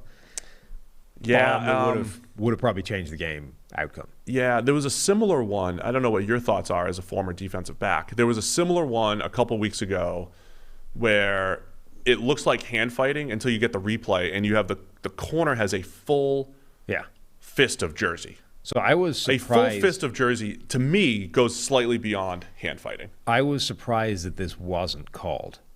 That being said, I don't disagree with it not being called. I think Greg Olson summed it up very well on the broadcast. Greg Olson, by the way, who's really an amazing color guy. Yeah. Like, he's one of the best doing it already. And let's just put this in perspective here. Adjusted for Monson. Adjusted. Let's adjust that comment for Sam here. Okay. You detest pretty much all things in general, particularly color commentary guys. No. Other than Chris, because he's your boss. Imagine if Chris wasn't your boss. I don't hate them all. I just hate the ones that aren't very good or have really annoying traits. No, Greg Olson's really good. Greg Olson's very good. He had a great description of just Charles Leno picking up a blitz and all this stuff. He's got duel. He's got he's protecting here and he adjusts here and he made that play. I mean, you don't hear too much of that. I think Olson, I agree, very good. And there was a play. He's also good at relating things to his playing experience in a way that isn't, like I used to do this. Yeah, so he was. Therefore, I think it was Antonio Gibson attempted to hurdle somebody in this game and just got blasted out at the sideline. He was like, "Yeah, I was never a big hurdle guy. I like to keep my feet on the ground rather than go airborne." Yeah. But anyway, his point in this game was that unless it's egregious, let the players decide it, not the official. Like if you throw a flag on that, it is a 50-yard penalty that essentially changes the outcome of this game. It's not so egregious that you have to throw the penalty on it. So let's let the players decide. And that's close enough that you say, they're both being physical. And to be honest, like as bad as it looks when a guy has a fistful of jersey and that's the thing you're focusing on, yes, he was pulling it back. Obviously, that's how you see he has a fistful of jersey. But it's not like he was wrenching his way, either pulling himself back in phase or pulling the receiver back from the position he was running to with the fistful of jersey. He simply had hold of the jersey as part of maintaining contact whilst looking for the ball, at which point I'm kind of okay with it. I think it was right on the borderline of this is too much contact, and certainly if a flag had come out, I wouldn't have been shocked at all. But I do think it was the right call in that situation to say, it's not horrendous. I'm going to let that go. I think you're highlighting a bigger issue with the pass interference penalty itself, rather than what's your solution to that? Play. Because I don't think the idea of going to college rules is a good one. Is 25 yards like capping it somewhere might be good. Look, I get it. So there's enough plays. There's enough plays both ways. I detest the underthrown pass interference. I detest the bad offensive football play that becomes a 40-yard, 50-yard play. Detest it. It is one of the worst parts of NFL football, I think. Situations where what you described, though, if you have a fistful of jersey, slowing him down or not, think about it. Like the receivers run at 18, 19 miles an hour, whatever it is. The precision that it takes to complete a deep pass where you have to hit a guy in stride. If you slow him down 2 miles an hour, right, he goes from 18 to 16, and you don't even see that much in real time. If you slow a guy down a little bit, it's tough for him to get to the ball. If it's an on-point throw, you're slowing him down enough to not get to the ball. That is affecting the catch point, obviously. Yeah, but you can do that. Like if you don't have a fistful of jersey, if you just have your hand on a shoulder pad, you're doing that. Nobody's ever going to call that. If you have your hand legally in phase, you can do that. Nobody's ever going to call it. I just don't think because it's a fistful of jersey, that's the thing that determines whether it should be a flag or not. What I want them to split out that penalty and make it here's defensive pass interference, and that's your 15-yard penalty, and then here's flagrant defensive pass interference, and that's the spot foul. Make it like make it so that the really egregious ones where you are toasted and you deliberately essentially like I'm either giving up a touchdown or I'm tackling this guy right here to stop the touchdown. That should be a spot foul. You should not be able to avoid getting screwed on a play of your bad coverage by interfering and getting away with it. So that should be a spot foul. Are you team judgment call? Yeah. Most pass interference plays are ones where a spot foul deep down the field is massively overdoing the penalty. So make most of them 15-yard penalties and then have a judgment, flagrant, piss-taking pass interference becomes a spot foul. And then take out all the underthrown pass interferences. Yeah. Take them all out. I'm sick of this idea that, like, judgment is a bad thing to fold into the world. Well, so recently this came up too. So like at PFF, we are very cautious as we evaluate every single play to look at the quarterback, and if his arm gets hit, understanding how that affects things, right? So I had a chance to ask one of the top, guys in the officiating crews and all that stuff about that, right? You know how like a tip pass affects pass interference, right? A quarterback's arm getting hit, which has the same effect, doesn't affect pass interference. So I think Derek Carr actually had one of these in Thanksgiving, right? His arm gets hit, forces the underthrown interception, pass interference, but it was just a pass interference because the ball wasn't tipped. But it essentially creates this uncatchable pass. All I'm saying is there's simple stuff like that I still think they're not getting right, where it's like the letter of the law says if the ball's tipped, that affects the catch point. Therefore, pass interference is just voided. Mm-hmm. But if a quarterback has his arm hit, either on an intentional grounding or a pass interference, it has the same effect. I feel like there's adjustments there, too, that could be made first.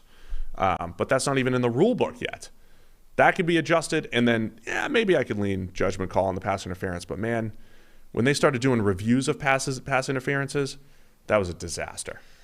It was really bad. Yeah, but that's because the whole review system is a joke. Like, they need to fix that as well. I mean, there's a bunch of things that's wrong with NFL officiating, but I don't think one of them is the idea that officials cannot at any point use their own judgment to determine. Like, this is why we ended up with Dez didn't catch it, like that, and the Calvin Johnson touchdown. Like, idiocy of saying we cannot possibly allow the officials to use any form of common sense. Yeah. So we must draw the rule up that is absolutely black and white, even if that means we are going to come up with some utterly ridiculous results. Carry the ball to the grave. Right. Like, that's ridiculous. So instead, they realize, you know what? It's actually way better if we let them use just a tiny bit of judgment rather than have the Calvin Johnson touchdown or the Dez didn't catch it play.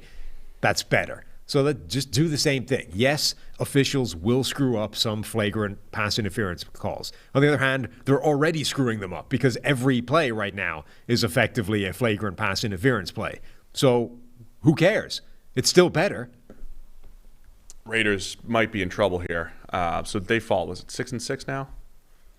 They are now 6-6. Their upcoming schedule at Kansas City next Sunday, then at Cleveland.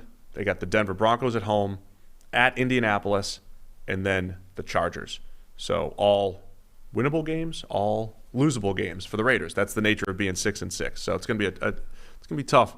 But of course, we know the Raiders are in the hunt, as are the football team. Always. Both teams, 6-6. A couple more games to discuss here. Rams 37, Jaguars 7. It was close early.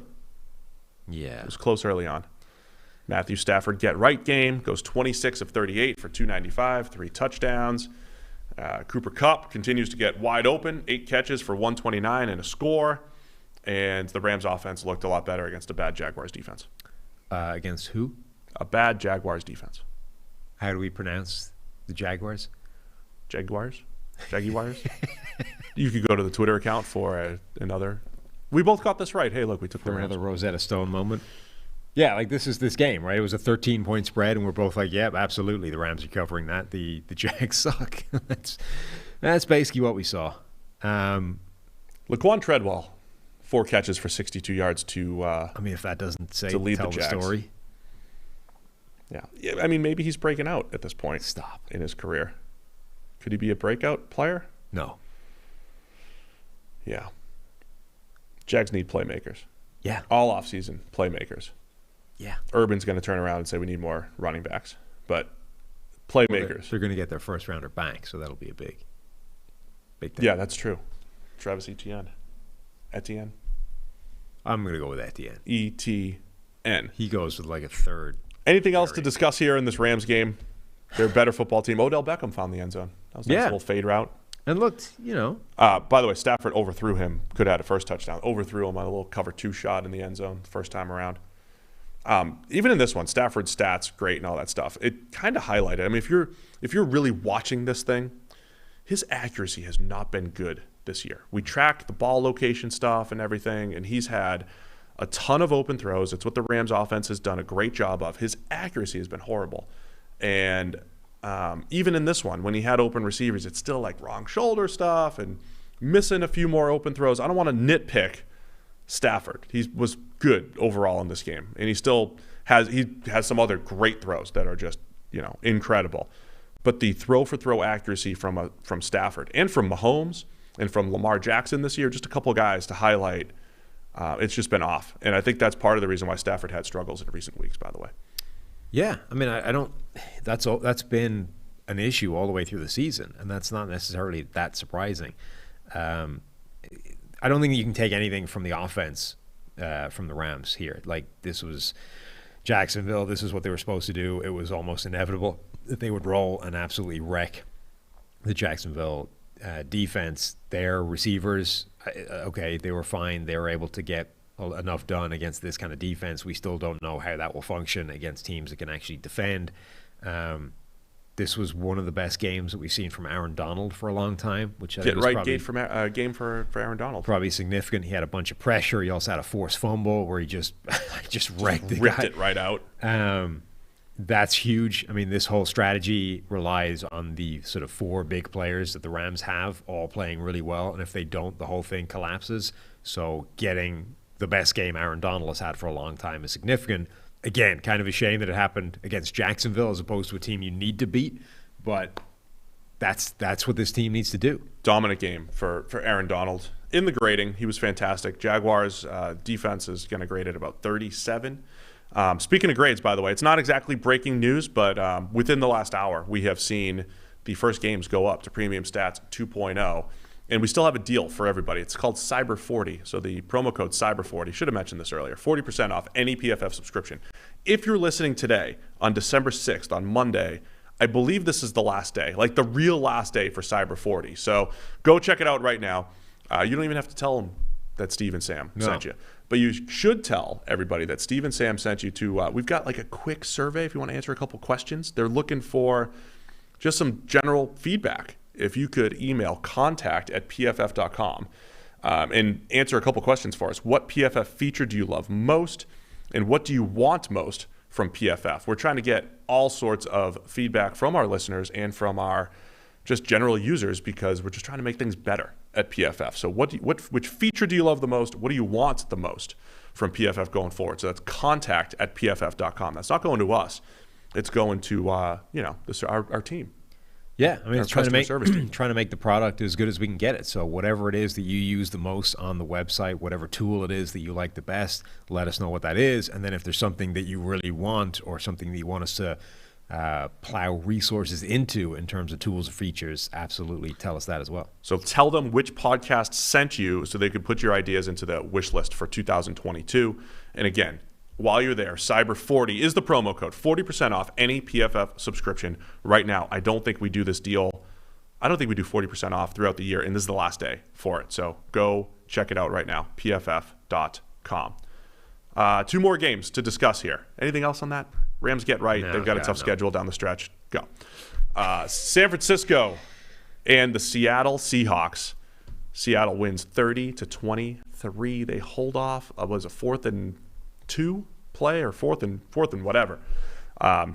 Sealed the deal later. Seattle gets it going with a nice 73-yard fake punt from Travis Homer. 73-yard run.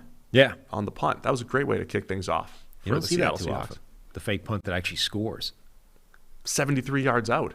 Yeah. The analytics say you should run a fake punt if you know you're going to get a 73-yard touchdown out of it. True. Trust the analytics right there.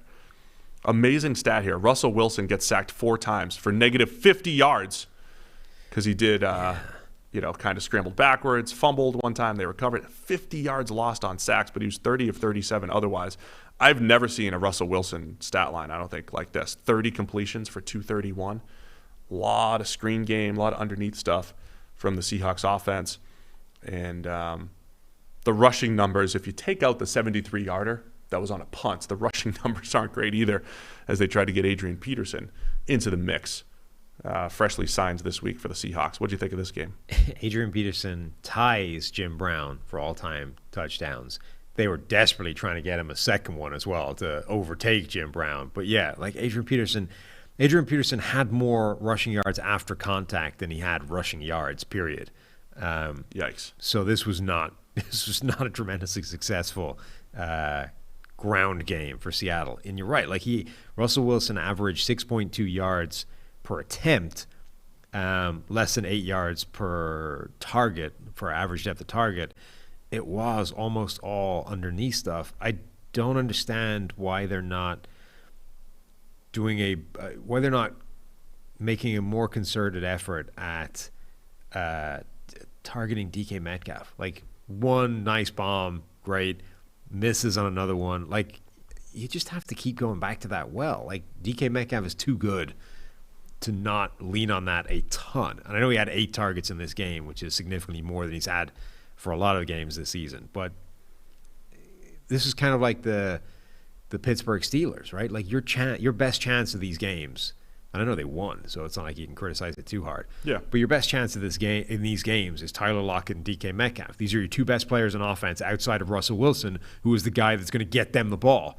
So lean into that a bit more. I don't quite get why they're so reluctant to throw the ball at DK. Yeah, as you mentioned, beautiful throw and catch on 3rd and 14 from Russ to DK to set up a score. Russ had another beautiful touchdown, vintage Russ to Lockett, the lofted pass on the corner route. I mean, when you come in and you're Shane Waldron and you're crafting the Seahawks offense, it's like the one thing we want to keep is attacking down the field with those 2 guys and then create other easier throws. It feels too top heavy and screen heavy. Like, underneath passes don't just mean screens. It means, underneath stuff in general, and it's just not all that efficient for Seattle. But they won. They win this game. They made a few plays defensively. Jimmy Garoppolo put the ball in harm's way, had 2 interceptions in this game, and that probably ultimately ends up being the difference for the Niners as they were trying to make their push. Interceptions. Yeah. Like, this was the game where, like, Jimmy Garoppolo's grade is going to be okay because he made a few big plays as well, but you can't throw the ball straight to the defense multiple times in the game if you're Jimmy Garoppolo. You just can't. You are not good enough to overcome those plays. So tossing the ball directly to Bobby Wagner is just something that cannot be in your lexicon of plays. Similarly, well, the second interception, the good news is he overthrew 2 linebackers, Jordan Brooks and Bobby Wagner, because they were both in position to potentially pick it off, but instead he threw it to Quandre Diggs. Yeah. That was one where, like, had it been on target for George Kittle, Kittle would have been murdered by Bobby Wagner with an immediate hit the second the ball arrived. Instead, it was airmailed right over the top of that, straight to the safety. You know me and the EPA folks, the expected points added folks who attach it to the quarterback. Jimmy Garoppolo, on at least I think maybe on Ben Baldwin's site, had been number 1, and I'm watching this game thinking George Kittle is the one earning all of the EPA here, taking short passes. He had 109 yards after the catch in this game. George Kittle, it was a vintage performance from him, earning Jimmy Garoppolo those production numbers in this particular game. But yeah, Kittle was awesome. 109 yards after the catch and 76 yards after contact after the catch. Like, yes. He made 76 yards after he got hit with the ball in his hands. Like, this was the game. Remember going into the game, it's like, what does this offense look like now they don't have Deebo Samuel, who's been the pivot point for everything? Question number 1, does this become a George Kittle offense again? The way we've seen it in the past, where when they've needed big plays, they've gone to Kittle, and that's exactly what happened. Like, okay, Brandon Ayuk was a part as well, but this became a George Kittle offense, and God, it's glorious when that happens. He is unbelievable, and that's why you don't want to play the Niners in the playoffs. Because George Kittle can take over a game. Unless you're Seattle. Even though they lost. Wait till Seattle runs. They're 4-8. Wait till they run the table, and they're the team that you don't want to play in the playoffs. That would actually be the truth, though. Like if Russell Wilson... You think? If Seattle makes the playoffs, every single team in the NFC wants to play them. No, just because of the Russ factor, right? No, every team in the NFC would want to play Seattle because he's capable of elite. Like you have a game where Russell Wilson, DK Metcalf, and Tyler Lockett are capable of taking over a game. The rest of the schedule for Seattle, though, is incredible. They get to face both Houston and Detroit in the last 5 games. Now they have the Rams in there, they have the Bears in there, and they go to Arizona the last game of the season. But we're talking about a Seattle team that's 4-8. They go to Houston, go to the Rams. These are all winnable games, of course, as I say. But they needed this one. They never play a normal game, right? Seattle. No. And they did it again. Even this game, like Gerald Everett plays. Gerald Everett, speaking of EPA, probably left. I mean, he left like, I don't know, 1 million, 12 legitimate points on the table.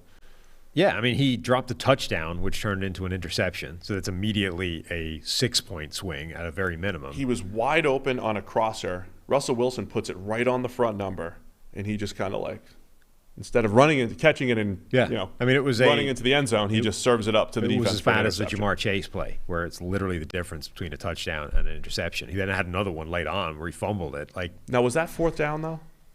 I can't remember if that was 4th down or not. They did the shovel pass to Everett. He fumbles at like the 1-yard line. I can't remember if it was 3rd or 4th down. 4th down, obviously, it didn't matter. He was getting stuffed at the goal line, but he did fumble at the 1-yard line, and the Niners got it. But not a great game. Down. It was 3rd down. So he leaves at least a field goal on the table. Yeah. Potentially another touchdown.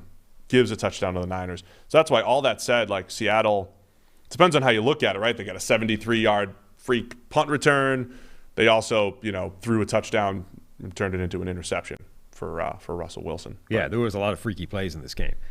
And then even right at the death, 4th and 3, like the 49ers. So after that Gerald Everett fumble, the 49ers get the ball back, obviously on their own 2-yard line with 4 minutes on the clock, needing a touchdown. They execute this excruciating drive. They get down inside the Seattle 5-yard line. They're now faced with 4th and goal from the 3-yard line. There was this incomplete pass the play before on 3rd down where Sidney Jones was all over the receiver. And again, it was deemed sort of, it's contact, but it's not pass interference. And again, I'm kind of okay with that. I think, fair enough. Wouldn't have been surprised if the flag had come out, but glad it didn't. 4th down play, the very next play, they had him. Jimmy Garoppolo actually had the guy open for a touchdown, and Carlos Dunlap gets his hands up, bats it down, game over. And look, he's a... Height matters, man. Right, 6'8". That's my closest comp. That's my closest body comp in the NFL. We did that little test. A 6'8" guy who has a pretty extensive history of batting down passes throughout his career, and none have been more key than that one for this game. So Niners 6-6, Seattle dangerous 4-8. Nobody wants to play the Seahawks or the Niners 4-8 in the playoffs. Some people are going to listen to the show like, these idiots, just all they say is in the hunt, and nobody wants to play this team. And we're just mocking people, I think, in graphics. I hope we didn't miss any other games. Did we miss any other games? No, we didn't. Last one, Sunday Night Football. Kansas City Chiefs 22. It's really the 2000 Ravens. Hold the Broncos to 9 points. Chiefs defense dominant again. I mean, if I told you before the season this was going to be Patrick Mahomes' stat line, 15 of 29 for 184, no touchdowns, an interception, 57.3 passer rating. If I just said that was the stat line, you said, well, the Chiefs are going to lose by 100. But no, the defense dominates once again. Every single 4th down the Broncos tried to convert, just didn't matter. And not just that, but like a pedestrian grade again. Like Mahomes. For Mahomes, yeah. Yeah, Mahomes hasn't graded well for a long time, in addition to all the struggles and the statistics and the issues. Like, we're going to be – it's ridiculous that the Chiefs are back, right? They're top of the division, 8-4, where are they? In the midst of a giant win streak. They are genuinely chasing the number 1 seed again.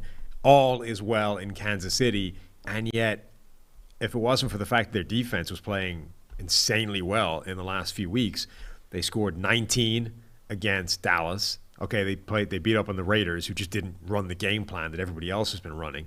They scored 19 against Dallas. They scored 22 here, including a pick six. Yeah. So their offense is still not right, but it doesn't matter right now because they're beating teams with their defense and getting just enough done on the offensive side to survive. And if you look at their schedule, it might not be an issue for the rest of the season because they don't really play anybody else. Okay, they've got the Raiders and then at the Chargers, who are both capable teams. On the other hand, neither one of them is really dominant. You know, the Chiefs are well capable of beating either of those teams. They face Pittsburgh. They face Cincinnati, who just got wrecked by the Chargers. And they face Denver again. So they don't have another team on that schedule who you're looking at it and saying they simply can't beat that team unless they score 30 points. If their defense plays the way it's been playing for a while, they're going to be in every single one of those games and well capable of winning any of them.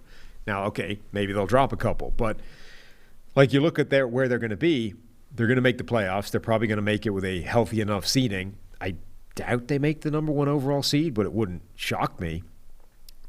But they might not have fixed the offense at all. Like Chris was saying, I didn't check the actual numbers as far as too high, single high. That had been the narrative, and Chris is like, yeah, Denver didn't really necessarily do that. Which they hadn't all season. Like, going into this game, Denver had run those shells on about 29% of their snaps. And it didn't seem to matter. The weird part about all this is Denver didn't necessarily have a great coverage grade either. Like, there were either open throws that were missed. So when you see that, right, you see an offense that's not all that productive or a quarterback that doesn't have a great grade and the defensive grade's not going to be that good. That means throws were missed or passes were dropped. And I do think when Mahomes is on target, it seems like things are getting dropped. There was a bunch of, key drops in there. His interception to Tyreek, it was kind of like the Lamar Jackson play. It's like just off. It was a little high to Tyreek Hill, wide open slant. It was high. And it gets tipped up for an interception. Could it have been caught? Yes. Should it have been more accurate? Yes. Both of those things are true. But yeah, the Chiefs' offense remains a concern. They scored 15 points as an offense, right? It was about 29% of the snaps in this game as well. It's about exactly the same in terms of So it's not just a too high narrative, right? And, they ran the ball all right, all this stuff. But I think it is. Like, it's not a too high narrative, but it's if you are able to dissuade them from taking those deep shots or at least completing those deep shots,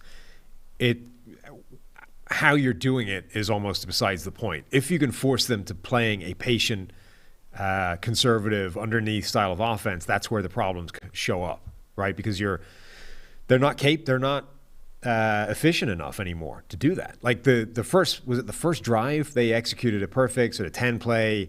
Relatively methodical drive, scored, touchdown. It's like, all right, maybe this is going to go well. The Chiefs this is the thing they've struggled with. And even in the midst of like their struggles, the opening drive has tended to be pretty good. Like, remember the Giants game? Yeah. The Giants game was like the absolute nadir of the crisis, right? They won the game, but everybody came out of that going, oh, the Chiefs are screwed. Like, if they play this way against good teams, the whole thing has gone to hell. Right. But that first drive, they just methodically marched down the field, got right into the shadow of the goal line, and then one bad play. And it's like, uh-oh, it's happening again. Everybody panic, and then the wheels fell off. Again, this is the same kind of thing. Like, the first drive against Denver was perfectly methodical, right? The Broncos go 3 and out. The Chiefs get the ball, take sort of 5 minutes, whatever that was, long 10-play drive, touchdown, boom, 7 points up. The Broncos go 3 and out again. The Chiefs have another reasonably long drive, long field goal. Now we're 10 points up, we're cooking. And then it just starts to go wrong. They're not executing. Whether Mahomes is missing throws, whether Tyreek Hill is dropping the pass, the offense is just not efficient in a way it used to be where they didn't make those mistakes. And if you have a defense that's capable of stopping them making the big play, because it doesn't matter if they make mistakes if the next drive there's a 50-yard touchdown bomb in there. You know what I mean? It offsets all that. If you can take those away, if you can prevent those from happening, it doesn't matter whether you're doing it with too high shells or with man coverage or however you're doing it. As long as those are not there for the Chiefs, this offense makes too many mistakes now for them to put up the kind of points they used to. Yeah, a couple numbers I want to pull out here on Mahomes, because I mentioned his accuracy, just to put some context to it. In his 3 years as a starter, we track actual ball location. Did he put it on the frame? Did he hit him in stride?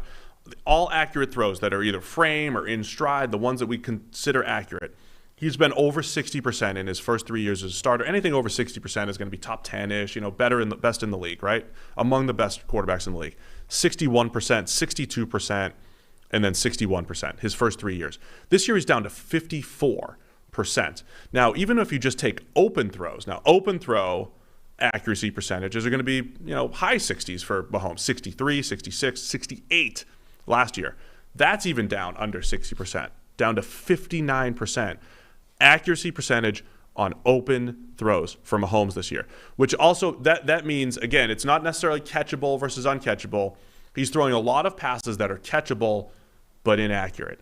And usually when you see that, this is what I think Stafford's been doing this year. It's not just straight missing throws. It's throws like I described earlier, where it's just too high for Tyreek Hill. Where most of the time, unless you're throwing to Gerald Everett on the goal line, if you put it right on him, it's you have a better chance of an outcome. If you throw it too high, there's more of a chance of the tipped interception and all that stuff.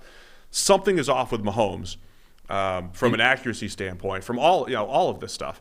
And all that said, you have Teddy Bridgewater on the other side. If you were just a fan, either rooting for the Broncos to cover 10 points or rooting for a good game on Sunday Night Football, you're like, man, the Chiefs are giving them another chance. They're settling for field goals and all this stuff. And Teddy Bridgewater just keeps throwing the ball to the defense or whatever it is. The Broncos, they got a bunch of empty yards, but they failed on fourth down conversions, or the Chiefs stopped them on fourth down conversions, however you want to look at this.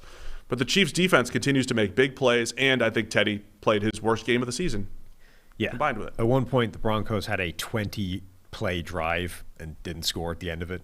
Didn't score at all. Not just didn't score a touchdown. Did not put points on the board. Used to be like, man, that's the blueprint. Take the whole quarter and don't let the Chiefs offense have it. But you obviously have to put points on the board too.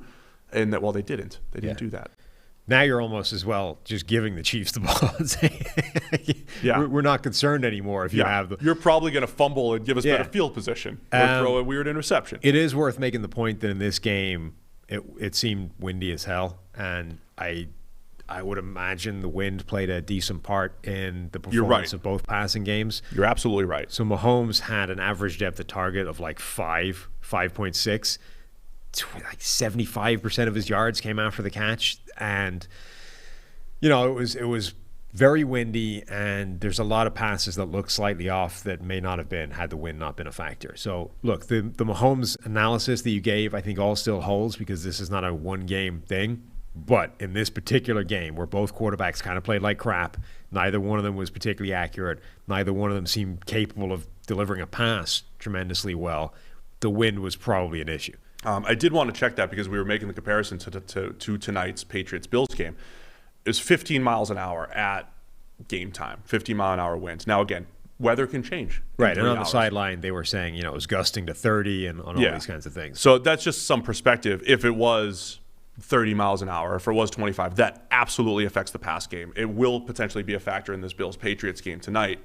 And I think the cutoff, I use this reference all the time. There was a team years ago, they said their cutoff they have two game plans going into a windy game, and their cutoff is like 18, 19 miles an hour of wind, that they feel they have to go to their more run-heavy approach because of the wind. So something historically telling them once you get to 18, 19 miles an hour of wind, it's a challenge throwing the ball down the field. So certainly an excuse we could make for the Chiefs and the Broncos in this game from a pass game perspective, and one that could be a factor again tonight in Monday Night Football. And ironically, if it was all just about which team was running the ball, the Broncos with Javonte Williams were cruising. Like, Williams was a beast. He averaged 3.5 yards per carry after contact. He had 80 yards rushing after contact, 102 yards total. Mike Boone had a couple of nice plays later. They were actually running the ball pretty well.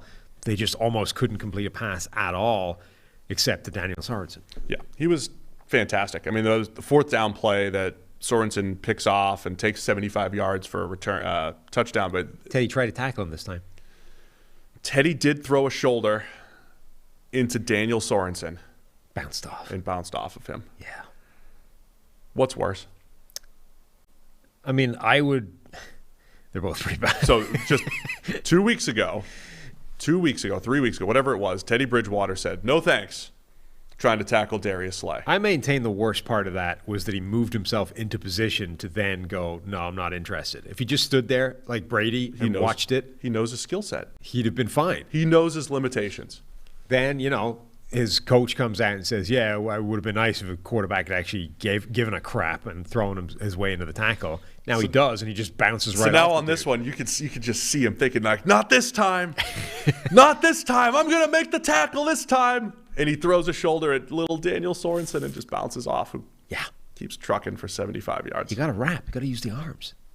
You don't have the inertia. Well, that's the next step. You don't have the Teddy Bridgewater doesn't bring enough wood to the party Kids to just these bounce. days and their tackling technique. Nobody knows how to wrap up anymore. They just want to throw shoulders and get on those highlight reels. You think Peyton Manning made 4 career tackles without wrapping up? So we gotta find his 4 career tackles. Is he back tonight? Are they back? The Manning cast? Mannings are back for Brady. For Bills Patriots? Not Brady. Yeah, Bills Patriots. Ooh, that's good. Brady 2.0. Mac Jones. Mac Jones. Anyway, Chiefs moved to 8-4. And they're tied with 12 other teams at 8-4 in the AFC. Everybody's 8-4. Everybody. Including the Patriots who play tonight. Except Denver. Denver's not. They are 6-6, and you know what they are, Sam. Where are they? What are they? In the hunt. In the Hunt drinking game is now complete for the PFF NFL podcast. We did it in under 2.5 hours, Sam. Well done. 2.5. Yeah, under 2.5. Well done once again. Appreciate everybody for tuning in. Thanks to everybody live on YouTube. Hit that thumbs up button. Spread the word. We are live every Monday morning at 7 a.m. And this is your last chance. It is your last chance to get 40% off any PFF subscription using the promo code CYBER40. CYBER40. Thanks to XChair. Thanks to Manscaped. Yes. Thanks to DraftKings, all of our sponsors today. We'll be back Wednesday. Once again, we'll review Monday Night Football and just answer your emails. Yes, send us emails. We need charity ideas, places that we can donate to, and things that we can do for our next charity drive. We've just finished the baseball one. You can find that on YouTube. It's its own standalone video now. Oh yeah, that was a fresh post right on the YouTube channel. But we need new ideas now. So email us NFLpodcast@pff.com for charity ideas, places we can donate to, and things we can do. The more humiliating and painful for Steve, the better. Sorry, were you not part of that? You didn't know that? Okay, sorry. My bad. I don't want to be humiliated again. I got humiliated during your punishments, so. I mean, that doesn't feel like it's my fault. That's a you issue. Well, saying now it's your turn. If you get humiliated on the other person's forfeit, that's just unlucky. Rough stretch from me over here. Anyway, everybody enjoy Monday Night Football. We'll be back on Wednesday. See you then.